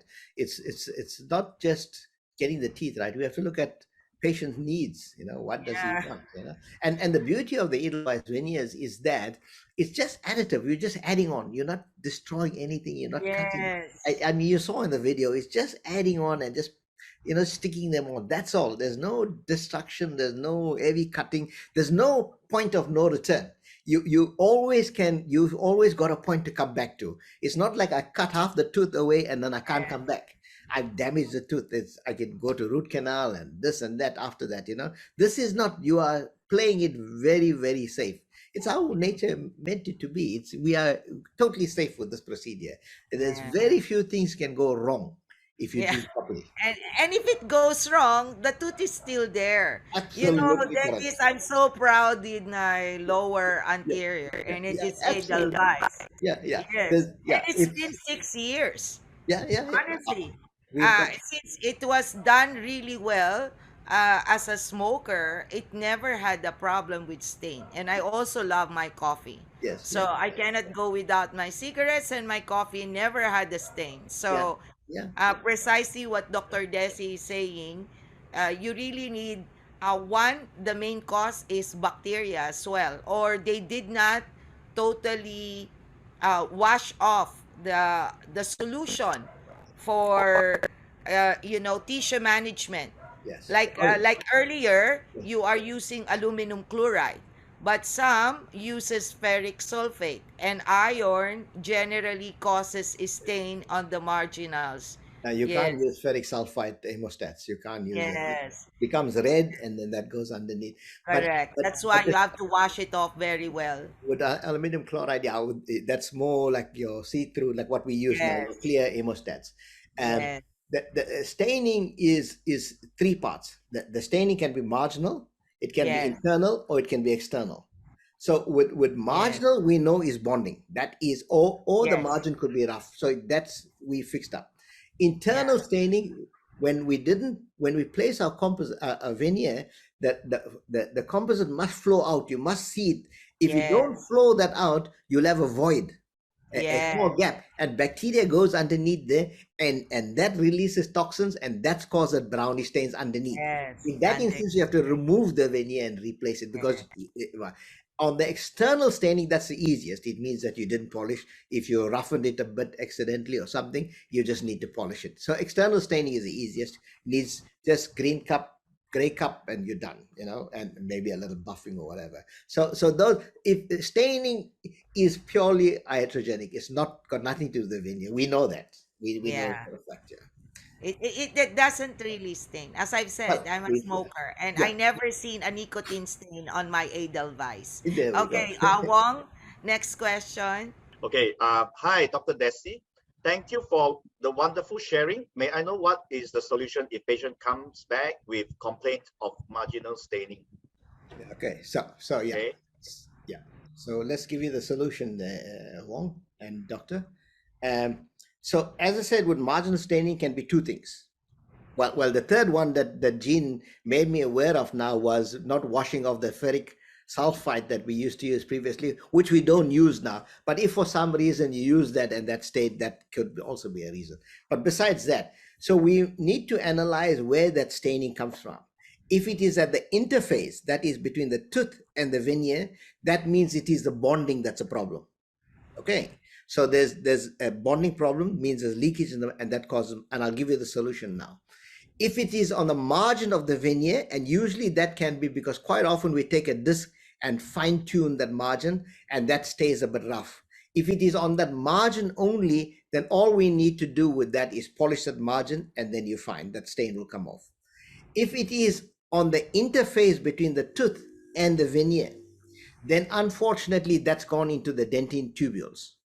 Then Yeah. you need to take a fine round burr and just slightly open that out. So what we call ditching. You ditch that margin like what you would do with marginal stains in a composite. So Yeah. you go into the dentine, just ditch that thing, that area, you etch, you bond, and you put some flowable there, or you can put composite, and then you've got your margin. And then make sure you polish it well, and your margin is fine. So it's not, as Dr. Jean said, if you encounter a problem with the edelweiss veneer, it is always a point to come back to. There's no such thing as something that's irreversible. Everything that can go wrong can be fixed. There's no point of no return. You can very easily come back. So with the marginal stain, you just need to ditch a little bit fine, small round burr, etch, bond, flowable, or composite, polish, and your margin is back to normal like nothing happened. Okay. But the important thing I want to stress is you must be able to diagnose what the problem is first. If Yes. you know exactly where that stain came from, what is the problem, you'll know how to fix it. So analyze it in your mind and say, where did this problem come from? Where is it? What caused this problem? But remember, nothing can go wrong. If there's a problem, something went wrong there. What did I do wrong? Where's the problem? If you know the problem, you'll be able to fix it. As I said, my doors are always open. Dr. Jean as well. Wong is send us a message, send us a picture. We will fix it up immediately for you if you're not sure. But of course, our job now is to educate you as much as we can, so that you can analyze it yourself and fix it. Wong? Yeah, as I also mentioned over the chat that we actually have a WhatsApp group chat. There's an invitation. Anyone can just click the link and join the group, and you will always get your questions answered 24/7, as we have many experts around the globe. Yeah, that's true. Okay. Can I just add one more thing, Wong, on staining, the causes and how to fix it? It's on a PDF. So maybe you can send that to the doctor that require that Yes, information please for the place your email address on the chat group Yeah. because Dr. Desi provided us a PDF, but as everyone knows, we don't want to send something that you're not going to read. So, if you are interested really in understanding staining, feel free to email us and then we will send you the Yeah. PDF. The next question. Hi, Dr. Desi. Great presentation. May I know is will the success rate of edelweiss veneer be significantly affected with usage of self-etch technique? Thank you. sorry, Wong, you broke up a bit there, and I Okay. didn't follow the question. He Sorry. was asking Sorry. if A we bit. will use self etch instead of the bonding agent. So let's talk a little bit about bonding. Yeah, So, Okay. yes, Let's talk a little bit. without etchant. Yeah. Let's talk a little bit about bonding now. Okay. So you're talking about the seventh generation now, the salvage. Okay. Yeah, yeah. So now with regards to bonding, I just want to just clarify first the procedure, and then I'll talk about self etching. Okay. What this is a common problem, used to be a common problem. It seems to be coming right now with confusion between what to place where. Okay. So remember, with the edelweiss system, there's two steps to it. Step one is the treatment of the veneer itself, and step two is the treatment of the tooth itself. So there's two different systems. With regards to a clinical workflow, how you want to work the flow is, what I like to do is treat the veneer first. Okay. And then once I'm done with that treatment of the veneer, I place that on my worktop. Then I move to the tooth and I do the treatment on the tooth. And then I just grab the veneer and place it onto the tooth. Okay. So what do I do for the treatment of the veneer? Right. We first take a small what we call a rugby ball, but of course, rugby may not be that popular in many countries. So we call it a flame shape in perhaps in your country. So you just need to just roughen it very lightly.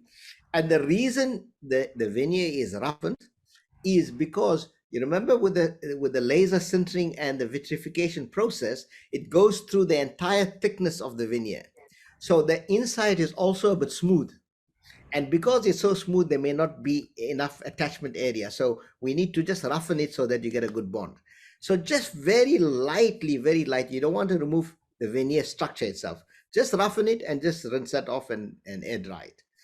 Then you need to apply the special veneer bond on the edelweiss veneer. Okay, why this bond is slightly different from your traditional bond is that, with your bonding agent, you have two molecules. One is a hydrophilic portion, one is a hydrophobic portion. Now, hydrophilic portion is meant to go into the tubules, it's HEMA and water and all that bits. Now, we don't need that in the veneer because that's got nowhere to go. It can't go into the veneer because it's only hydrophilic. And that stays there, and it may cause some staining and some water bubbles. So we've removed that out of a bond. We only got a hydrophobic portion here. So you place that on the tooth. Okay, and you light cure that, and that is now ready. Part one is ready, handling of the veneer. So we now look at the tooth side. So then that's on your assistant can light cure that, and while she's just, working on that veneer, you work on the tooth. Now, regarding etching and self etching, that's the seventh generation. It's up to you totally. Studies have shown that there's no difference in the bond strength between etching and bonding or self etching. I nowadays use the seventh generation because I feel comfortable with it and I get good results. In where you find that you need to etch is in sclerotic dentine. You remember I told you about sclerotic dentine, that is the tubules are occluded, so you need to use a little stronger edge. So in that instance, I use 37% phosphoric acid and then go into your traditional bonding. Seventh generation works well for me. I don't find this difference, and that can work well for edelweiss. We don't have a problem with that. I have a problem with the fifth generation, in the sense that of all the generation bondings, fifth generation has the highest sensitivity rate. And the reason for that being the highest sensitivity is that's a separate etched bond. Is because when you etch a tooth, it opens the tubules to about, say, 15 microns. It opens to 15 microns. And then when you apply, this was with prime and bond NT in that. When you apply your bonding agent, it takes about 20 seconds for the bonding agent to reach the 15 microns. If you light cure, if you don't wait for that 20 seconds, if you light cure in say 10 seconds, then what actually happens is you've left a gap, a small gap there. And that every time the patient bites was going to get sensitivity. So that's one of the reasons that with the 5th generation, we have sensitivity. But now with 7th generation, there's no sensitivity, nothing. You're more than welcome to use it with edelweiss. You'll get the same bond strengths, okay? The important thing is just make sure that the composite is tucked in nicely in the edges and you'll be fine. I hope that's fine with bonding. You know, bonding is one of my favorites. We can talk for a long, long time on it. And but I don't want to waste too much of time with bonding. Hi, doctor. Thanks for great presentation. May I know, do you prep the teeth like prepping a ceramic veneer? Okay, yeah. So with a ceramic veneer is you have to have a definite margin, number one, and you have to stay in, try and be as far as possible to stay in enamel, because problem with ceramic veneers is that if it's on dentine, the bond is a problem. With regards to edelweiss, now we don't need a full well-defined preparation. There's no well-defined preparation guideline because it's purely an additive technique. We remove caries. Now for the first time now, we're having a restorative material that is not based, we place it, and the preparation not based on the material itself, is based on the tooth. In the past, all restorations, preparations were done based on the material. So for example, a ceramic crown, you need to do 1 millimeter margin, 1.5 occlusal and all that bits. You need to remove because the margins and the crown itself had to be built in a certain specific thickness. If it's not in that thickness, it's too weak and it'll break. So, but with edelweiss, there's no such thing as that. We are only dictated by the amount of caries on the tooth and the amount of aesthetic reduction you want to do. So there's no, you don't need to, if you looked at with the video that we showed you, we just sort of just lightly roughened it, and then we just created a little bit of mesial distal ledge, and then in the inside cervical region, just a little bit, so that our composite, we get a nice feather margin, and that's about it. So it's just purely an additive technique, not too much of a reduction, and that's the beauty of the system, is that it's as conservative as possible. Okay, thanks, Wong. The next question is, if this case had anterior teeth having sorry, let me repeat. If this case had anterior teeth having abrasion due to lingual abnormality in bite, do you think it would be safe to put veneers on these teeth? Yeah, no. If you have a fraction because of, you see, fraction means that there's movement of the enamel itself, and that causes that in the cervical region. So it's like tension in that. So you remember, there's tensile forces and compressive forces in the tooth. Okay, with fraction, the tensile forces are in play. With tensile forces is always a problem. Compressive forces are not a problem at all, because compression is going in this direction. Tensile is going in a radial direction. Radial direction is a problem. And that's why those enamel rods start to break up in the cervical region, because of those tensile forces. So if you're going to still place a veneer there, you can have a problem, especially with ceramics. With edelweiss may not be that much of a problem because you still have some flexion, okay, with the edelweiss. Of course, it's always best now to treat the occlusion. That's one of the, and we find that if edelweiss veneer breaks, it's either because the dentist didn't check the occlusion properly, didn't fix the underlying problem, why there was effraction, or why is there, say, in excursive movement, there's premature contacts. If we don't fix those problems and we place the veneers, it's going to break. It's no matter what material you put in, it's not about the strength of the material, it's a force that's breaking it. That's what we need to fix. So it's always very important to look at the problem. As I say, edelweiss is a little more forgiving than ceramics because it's got that little play, but I would still fix the problem myself first. Okay. Okay, yes. Edelweiss is definitely forgiving, even if it breaks, you can still repair it, whereas for other lab options, you can't. You have to pay money, silicone, all this, it costs money. Absolutely. Okay, the next question is, which I missed out just now. Can you prepare teeth for veneers immediately after an orthodontic treatment? We're starting to recommend this now because quite often what actually happens with orthodontic treatment is that the teeth looks a little bit, it's possibly due to oral hygiene. It's difficult to remove brackets, and also when they remove the brackets, the enamel doesn't look, they have nice perfect straight teeth, but it just has this mottled effect. It doesn't have a good effect. And we even tried bleaching the teeth. I recommended, I had a very good friend, an orthodontist, and after his treatment, we used to send the patient to me, and then we try and do bleaching. It's still a bit softened and things now. What we're trying to do now is put the edelweiss veneers on, and this is like almost known as permanent bleaching. We're actually bleaching the teeth permanently. So you're having this edelweiss veneers after orthodontic treatment, which is permanently bleached. They don't need to worry after that anymore. So you're not going to affect in placing edelweiss veneers after orthodontic treatment. Your only concern would be mainly your sort of your bonding adhesive, which isn't really a problem because the enamel is still intact. And of course, the retainer should be made after after we do the veneers. So I don't think it's an issue at all. In fact, it's recommended if the aesthetic properties of the enamel is not good. Okay, the next question is it safe to establish canine incisal guidance for missing guidance teeth using edelweiss veneers? It's safe to establish it. Yeah, you see, the thing is that what are we looking for in occlusion? Incisal guidance we want because we don't want any. It's a misunderstood term. Incisal guidance simply means that there's no posterior interference when the teeth are in protrusion.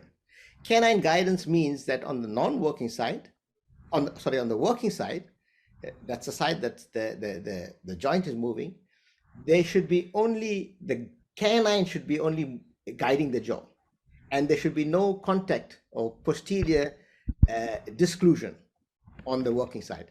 So we want that because the next option is group function. Okay, and group function is fine. There's nothing wrong with group function. In dentures, we use it and it's quite stable. But there's nothing wrong with establishing canine guidance in incisal. In fact, that's what we want. We want to do that. We don't really try because remember, edelweiss veneers only on the buccal side. We don't interfere with the palatal side, and that's what's allowing us to get that incisal guidance. If there's no incisal guidance, we have to get that. Otherwise, your posterior teeth are going to break. So we need to get that done. So incisal guidance, canine guidance should be established. I think there's nothing wrong with establishing it because you won't have posterior interference. Otherwise, the patient's not going to bite properly. Okay. So the next question would be, how long does the whole procedure take from start to complete this upper anterior edelweiss? Okay. So this, it's difficult to tell. I always tell, I do these things for dentists all over the world, and so I always say when you're starting off, it'll take a little longer for sure. Okay, because you're still getting the feel of it, you're still getting used to it. And the more experience you have, the better you become. And some cases may take less than others because it depending on the case. So there's no prescriptive I'll tell you the time it took us now with this case, but there's no such thing as a prescriptive time it will take. Right, that's number one. Number two is when you're starting off, I always say that the first two cases, the patient will be that you've done, you won't be 100% happy with it, but the patient will be extremely excited. It happened. I know most of the dentists tell me, I wasn't so happy about it because I felt this, but the inclination wasn't so good, but the patient was extremely excited. And the reason you were not happy about it was because you think that you could do better. Because seeing those photographs of befores and afters and things like that, you could, and then what your faults, which is very good to me. Because it means that the next case you do, you can improve on it. When you come to your fourth, fifth case, and don't stop. If you did one or two cases and you feel that I'm not getting it right, the reason you're not getting it right is because you are not trained in the undergraduate level on this treatment. So whereas with for example, a crown, a bridge, all we did was we've given this responsibility to the dental technician. So he has done all that hard work for you and you simply cementing it in. And that's what we were trained as undergraduates. Now suddenly you are doing it And so you haven't practiced it as an undergraduate student. Now suddenly we're asking you to do this. So the first 1-2 cases, I'm not saying it will be a failure, but you wouldn't be inside you very happy with it. Right. But don't give up, because you are so close to that winning post. You just need another 2 or 3 cases and you've got it under the belt. And we know this from experience. Once a dentist has moved to about 4 or 5 cases, there's no turning back after that. They just, in the mind, midnight I can get them and let them do a case, they do it, because that's how good they are. It just becomes second nature. It's just to get that feel of it. It's like driving a car, a new car. First time when you get your driver's license, you go into the wrong gear and this and that, and then you roll on an inclination or something. But after a while, it becomes second nature.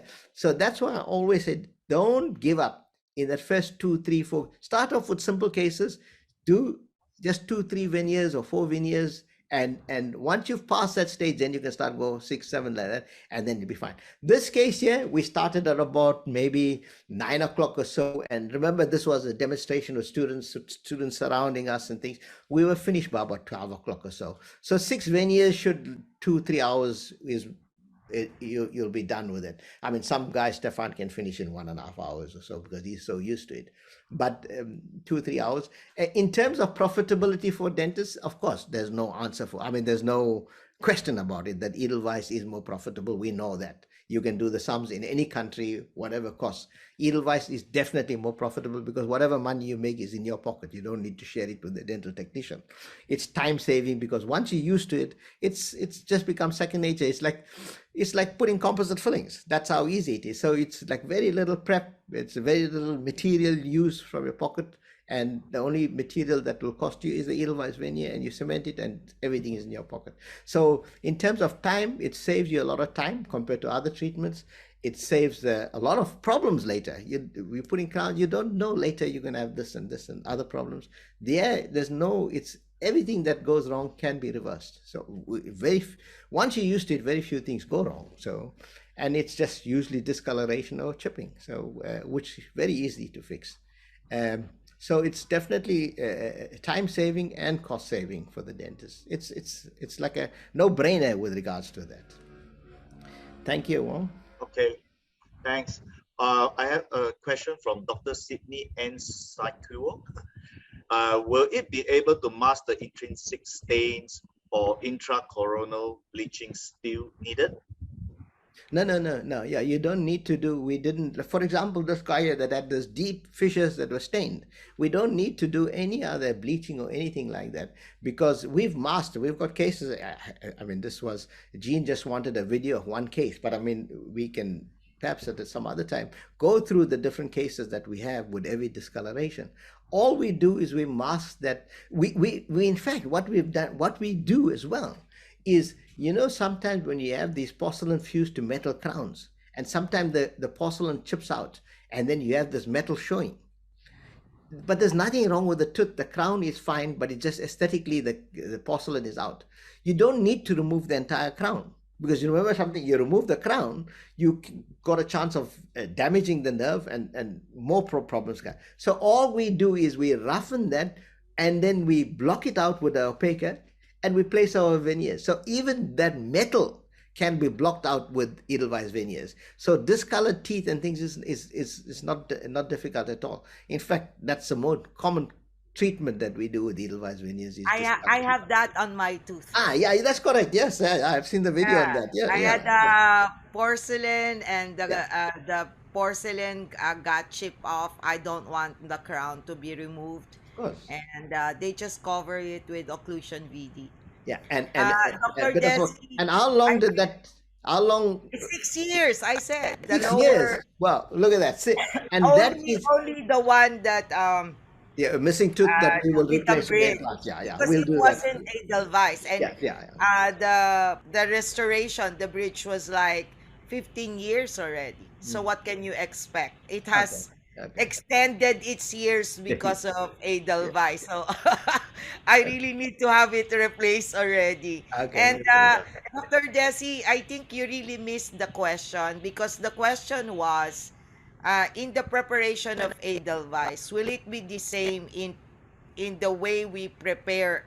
I mean, in prepping edelweiss, is it the same as prepping ceramic veneers? That No, was no, the no. question. Okay. No, no, no, no, no, no. You see, the thing is that with a ceramic, let's say, for example, you want to do Emax. Emax, you must have a margin of zero point Yeah. 0.8 to 1 millimeter margin. Because remember something, a porcelain has to have certain thickness. If it's thinner than that, it's going to chip. So you must have zero point 0.8 to 1 millimeter. And a ceramic margin must be a chamfer.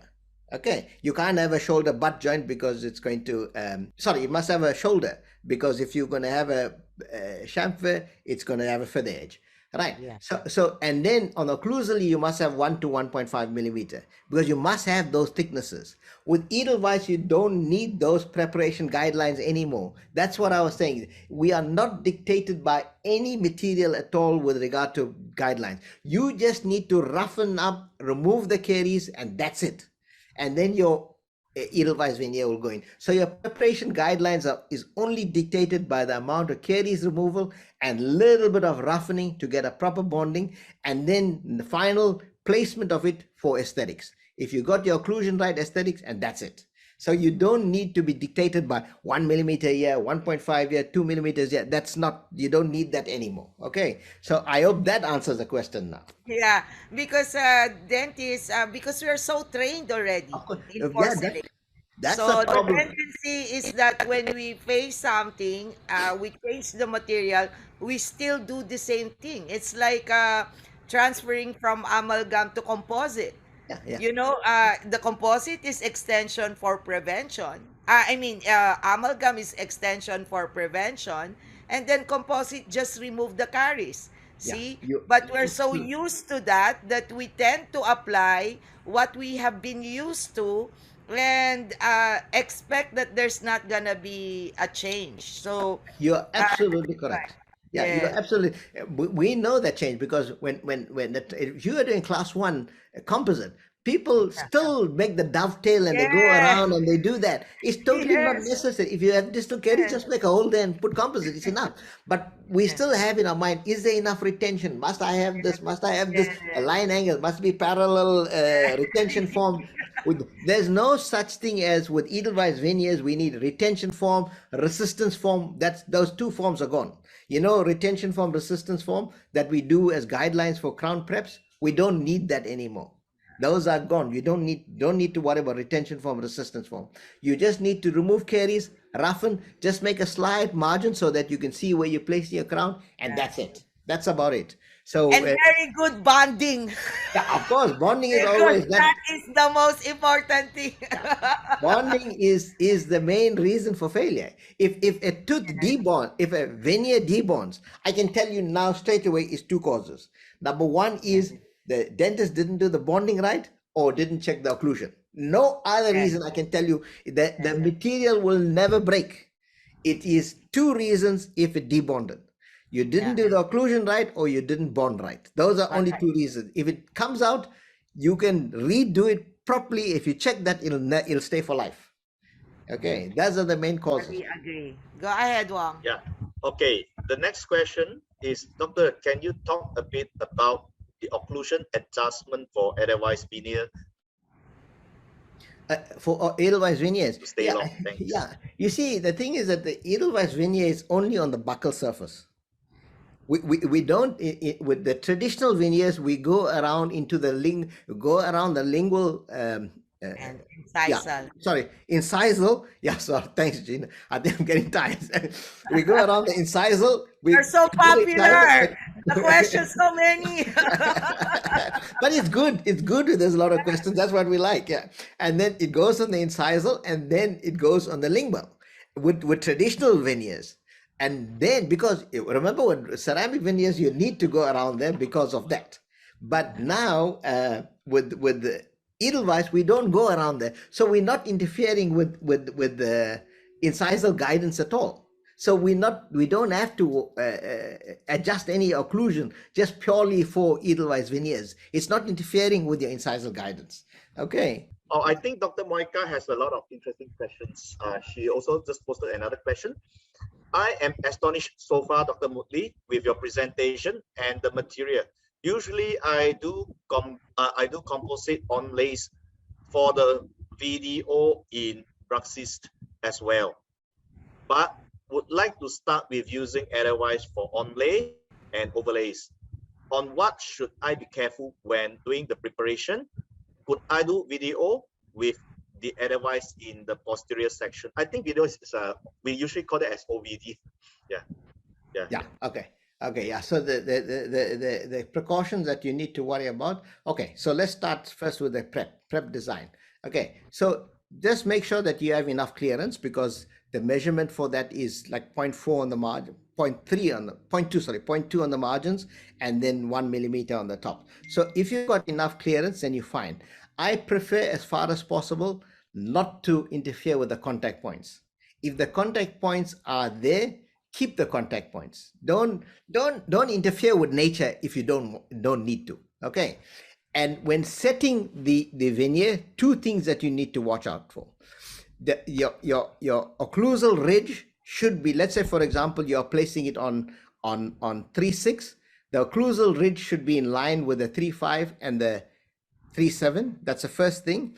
Then the height, so that will give you a mesial distal positioning. Then the height of the crown or the occlusion, you should measure with the marginal ridge of the 3.5 and the marginal ridge of the 3.7. If you align that on that height, then you know you've got it right. Okay, so those are the things that you need to worry about. And with regards to bonding and etching, will be the same for the veneers. Okay. The next question is, doctor, before you place edelweiss veneer, I see doctor place some composite to adapt the gingiva margin well, but why it is placing on the entire labial surface instead of the margin adaptation only? Yes, yeah. So what we did in this case is, because we wanted to place that to bring out, to cover that stains, and then we had to put to cover those lines. You remember we had those darkish lines, and so we thought that we'll just place that composite to get a nice even surface, and then place a veneer over. We could have did the other way around, place a composite on the veneer and then did it, but we wanted to get a nice good marginal seal, where this guy had a lot of plaque and things like that. I wanted to get a nice good marginal seal first, so we made sure our bonding is perfect on the tooth structure, and then we just simply needed to place the veneer. This is a safe way of doing it, so that you'll prevent any marginal leakage. If you do a composite first, get a proper seal on the composite, then you just simply need to place a veneer over the composite. You already know you've established a good seal. In the other way, if we did the other way, you're not 100% sure you're going to get a marginal seal, then because the composite may not flow so evenly, and that's where the problem will come. This guy was a little bit of a risk problem with plaque and oral hygiene, so we said we'll go this way. This ensures a good marginal seal. Okay. And I totally agree, because I normally do the restoration first, and Yeah. then the last is the edelweiss. It's And just becomes more stable, rather than, because some dentists, they use the cement of the composite to cover all the areas that has a problem, and normally that results to voids, and later on, as you've said, cause staining due to the interference of bacteria. and I think, Dr. Jean, I'm 100% sure you don't have any staining on your Nah. veneers that you do. It's because you're doing it that technique. You're Yeah. making sure that you put composite first, you're Yes. sealing it properly, and then placing a veneer. Yes. So you're Yes. not going to Even get the any staining. cavity, Yeah, especially if you remove, yeah, you have class 3 or class 1, I place it first. I mean, yeah, why make it difficult? Use yeah, it as a last layer. That's yeah, it. yeah, yeah, Finish. yeah. Correct. The other Yeah. way of doing it was putting that thing is because we used to it. We have a veneer or a restoration. We put the Uh, cement in and plug it in. yeah. Yeah, and that can cause, if you don't put enough material, you will have voids, and that causes Yeah. staining. And it's Yeah. difficult to control those margins. So this is a Yes. safer way of doing it. Yes. Okay. Yes. Okay. Well, The next question is also from Dr. Moika. Her question is, I think this has also got to related to our pediatric crown. Okay. Yes. Okay. And another question, with MIH in children, would that be a good treatment for them? In our clinic, they still do the metal capping, I would prefer a more aesthetic choice on permanent teeth. Yeah, yeah, very good question. I like this. Yeah, it's a very good question. Thank you. Yes, MIH, of course, we know affects permanent molars and permanent incise or the incisors. Yeah, right. So what we do is remember it's just basically poorly stained, little bit of enamel that's defective.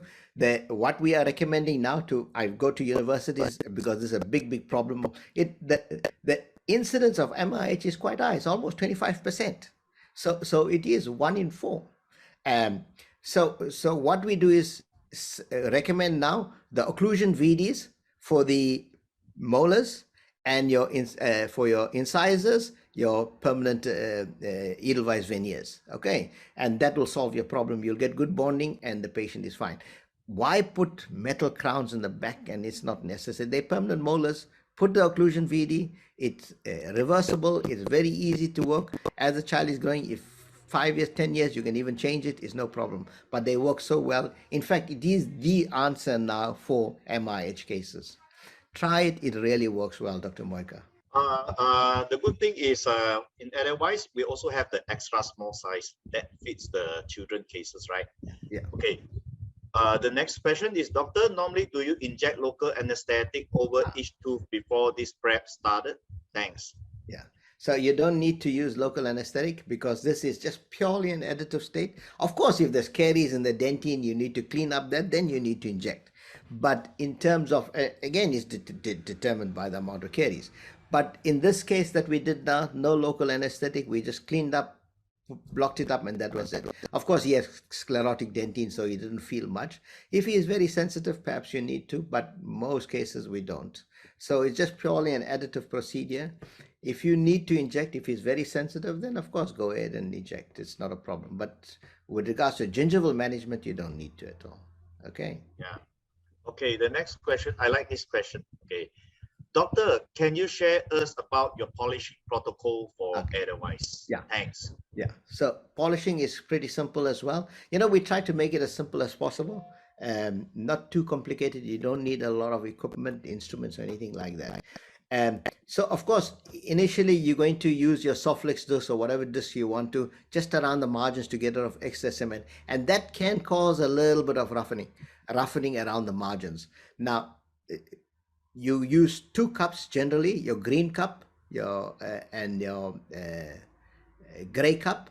Those your polishing cups, and that's more than enough to get that polish in the margins. Sometimes I use the spiral wheels, the 3M spiral wheels, and I just give the final polish around the margins, and then it's enough. I try as far as possible not to interfere with the outer surface of the veneer. The reason for that is it's got that natural sintered finish, and it's got that natural look. So I try as far as possible not to trim too much on that. If it does happen, then you just have to use that. I was at the IDS in a couple of years ago, and an orthodontist came to me, and they all sort of passed by, and he said that if I place a bracket on the edelweiss veneer, it's going to, and I remove it after the treatment, it's going to be very rough there. Would you be able to get that polish back like the original polish? So I said, okay, the only way to do it is let's test it. So I gave him a diamond bear and I gave him the veneer. I said, okay, you roughen it to the point where you think that you'll get that roughness after removing the bracket. He roughened it a bit, and I used 2 cups only. And remember, this is not, it's an IDS. It's not a proper clinical situation. I used 2 cups, a green cup and gray cup, and I got a beautiful finish. Really, all the strokes, all the lines from the diamond bear were gone. I didn't have a polishing wheel, or you can use a linen buff or something, and then that just gives you that final polish. And that's a protocol we recommend, and it works well for us. You don't need polishing paste. I know sometimes, quite often, dentists are, should I use some of the diamond paste or something? You don't need any of those things. Just simply, because remember that silica and barium glass, which is a main composition in that material, is shiny in itself. We just need to remove only the scratch marks that you made. So just to remove that with it, and then it brings back that natural shine. Okay. I only use 2 Yes. when I'm lazy. I just use the disc for the interproximal, the Shofu disc, Yeah. and just the goat hair brush. That's Yes, yeah, it. yeah, yeah, You yeah, just buff yeah, it. yeah, That's yeah, it. yeah, yeah. Go to his Yeah. work, and for our CAD cam, that's what we Yeah. recommend. For our No, CAD there's cam, just even the go to a yeah, bristle brush and then a linen or a cotton wheel yeah, wheel, and just buff it. And that's with a CAD cam, it's working so beautiful. Real. yeah, It's just that with the veneer, sometimes we don't know. Sometimes bonding agent goes on the surface, composite goes. It's like yeah, depends yeah. on how the dentist works. Thank you. Wong? Yeah. The next thing, another additional information from Dr. Moika. It's not a question, but she just wanted to ask a point.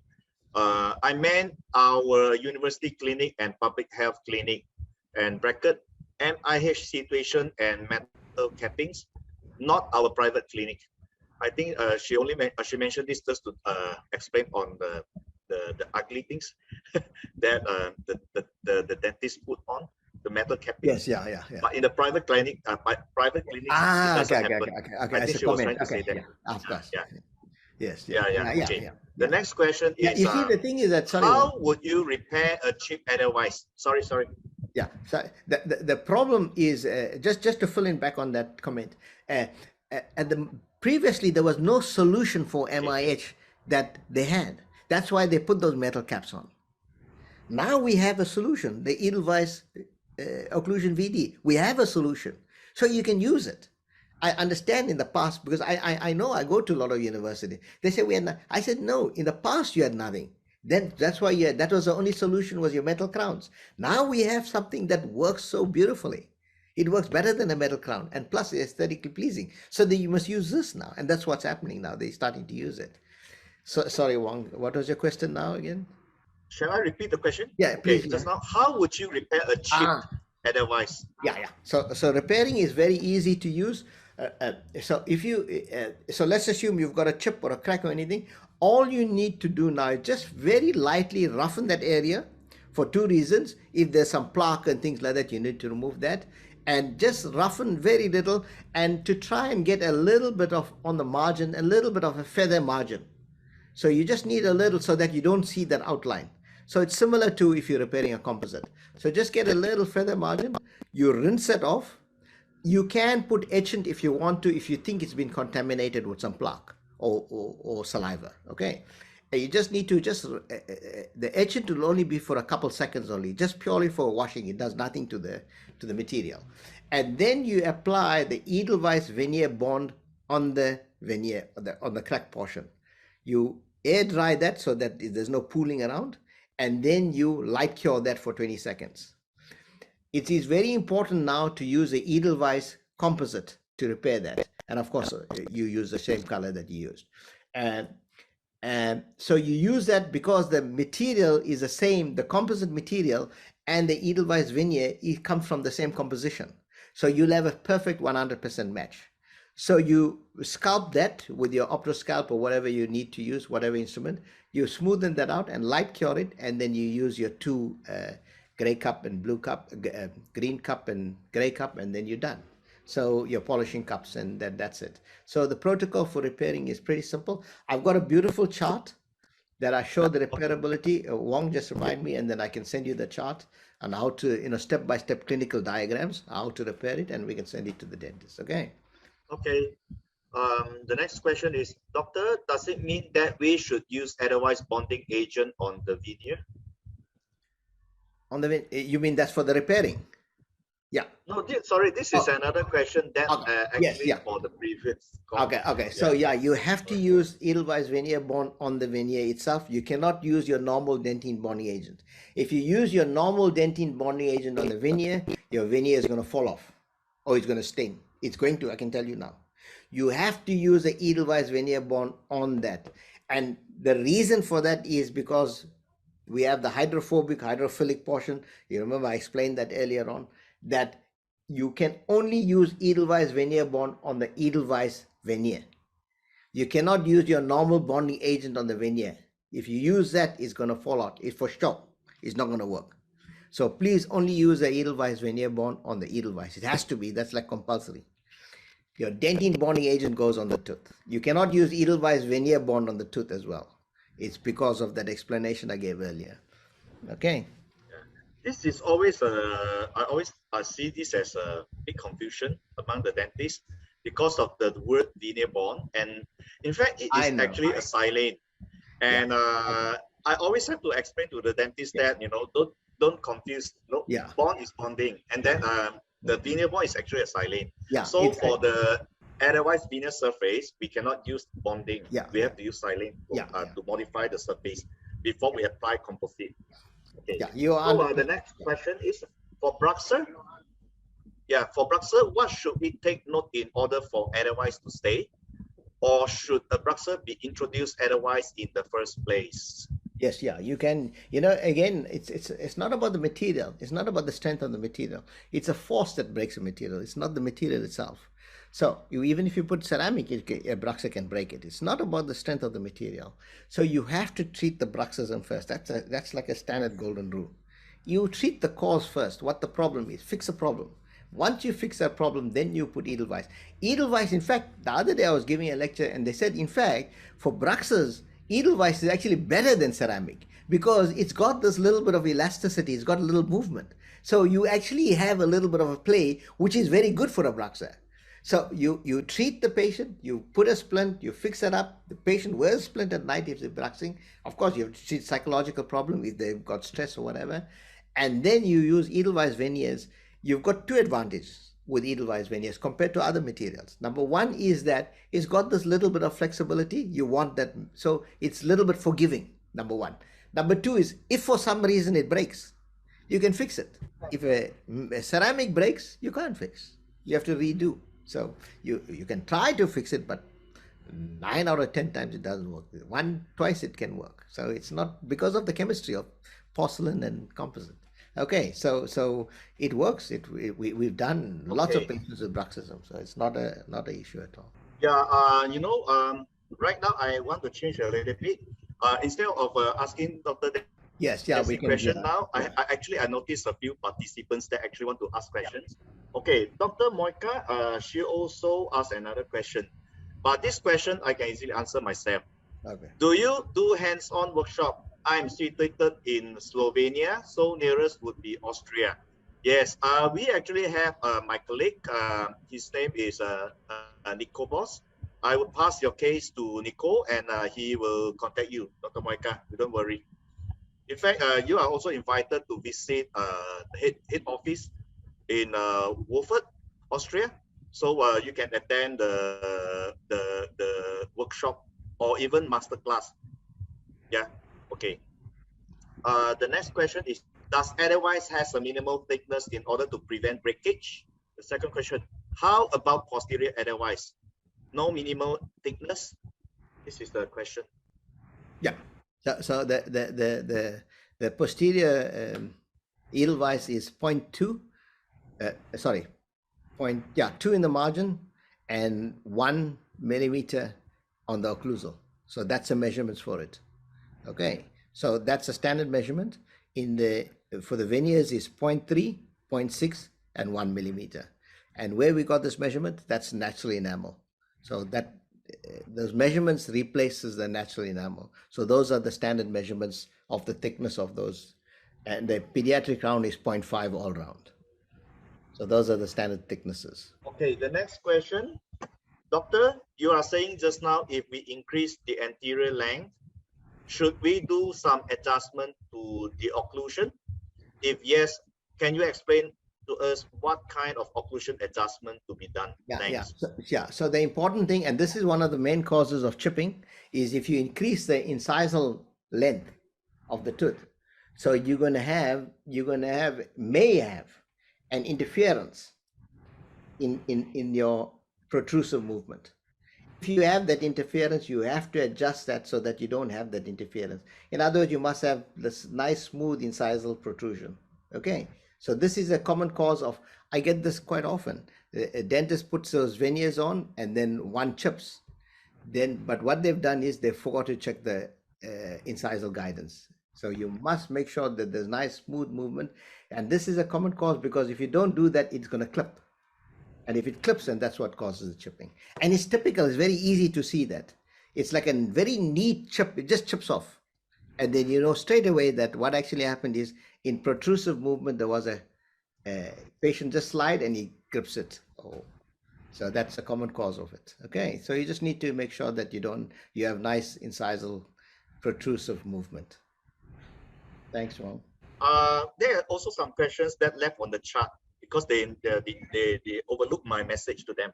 Okay, another question from Dr. Ellen Dillick. Okay, she asked, after the placement of veneer, can we use the fiber spleen to create? Sorry, after the veneers, can you place the fibers? Okay, sorry, to create more adaptive bonding on the lingual surface or not?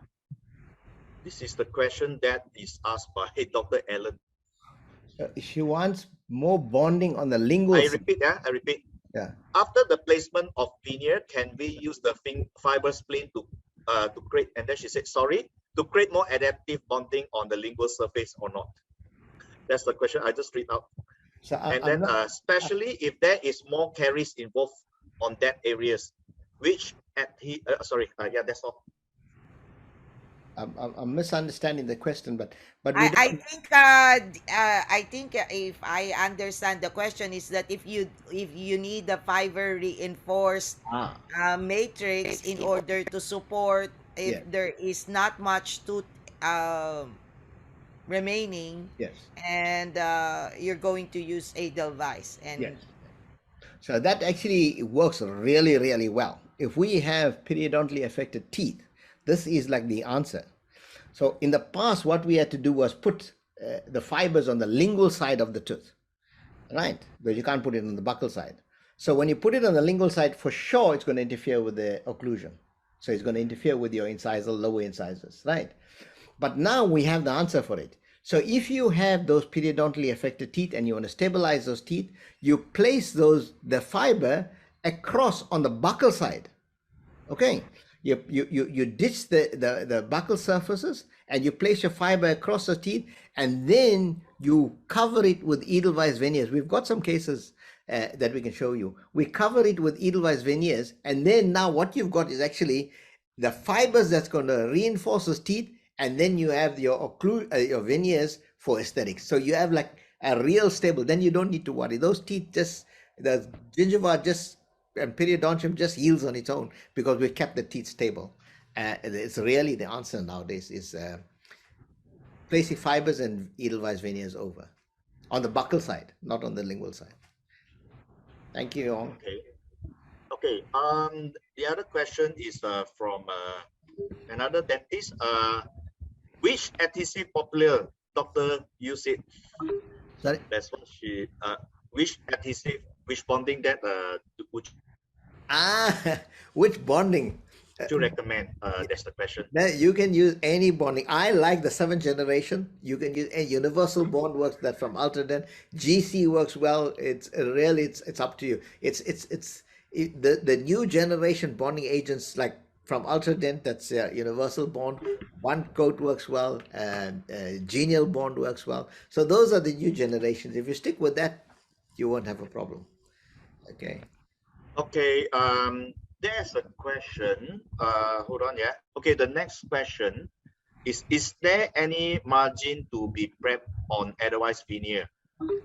Yeah. So what we want is you want to do a faint margin so that you know where to place your veneer.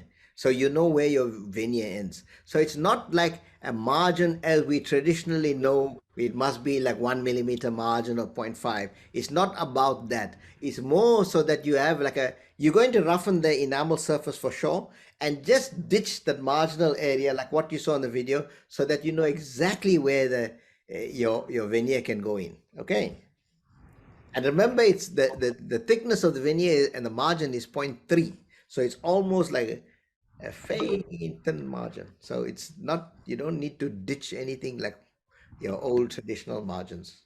Okay, thank you. Okay, this is the question that was posted by another dentist just now. Why do we need to place the fiber spleen on buccal side instead of palatal? Isn't that placing on labial would make the labial veneer very bulky? Yeah, that's what. So why we don't place the lingual side? You know that if we're going to place it on the lingual side and you got your lowers there, it'll always interfere with your occlusion. Okay, it always interferes with the occlusion. So that's why now we're saying we have a solution to that problem. We place it on the buccal side now, and we place our veneers over that. Okay, and you place a composite over that and cement it with the edelweiss composite, you won't see it. I've got a case. We've got Gene. Maybe we'll send the cases how to do the fibers for the dentist that asked. Yes, I think they You've saw seen the it on cases. the video. Yeah. But doctors, don't worry about these things, because as we've said, we will be doing different cases, and we will be touching something like that. Anyway, Wong, because it's getting too late, Yes. Yes. let's stop Yes. the questions now. Anyway, there will be another one on next Saturday. Dr. Desi, thank you so much for being with us, and you become so popular. Yeah. This is the first time that we had so many questions, and that is really exciting. It means they have really enjoyed the lecture, and this is why we do it anyway, Yes. to It's very provide overwhelming. yes, And many yes, questions. Good questions. yes. So Yeah. thank you so But much, Dr. you guys don't Desi. worry that for any questions that are not answered yet, we will carry on with our group chat. Yeah. Yes, that's why this is our after support. So as Wong keeps on saying, the WhatsApp group, and please check your distributor for any special promo discounts that they are offering right now. And all these questions will be for nothing if you will not try, because you have to try in order to see how it works. There is always a learning curve, but once you get the hang of it, you don't want to use other stuff unless it becomes necessary. And of course, you can go to our website, which is at edelweissdentistry.com. And also, we do have Facebook page. Please do follow us, because we also post a lot of stuff there.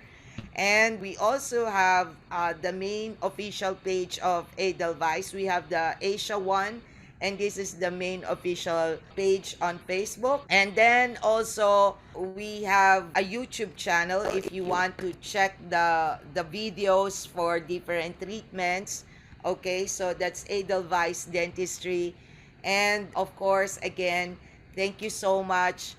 This is supposed to be just for a 1 hour a 1 hour webinar that became 3 hours. So it's very fun for us if this is the response, because it means everybody here really wants to learn. So again, Dr. Desi, thank you so much for spending your Thank you. time with us during the weekend. And Dr. Desi, thank you so much for really answering all the 20 plus questions. Have a nice evening and have a good weekend. Bye Thank bye. you. Bye Bye bye. bye. Bye bye. Bye. Thank you.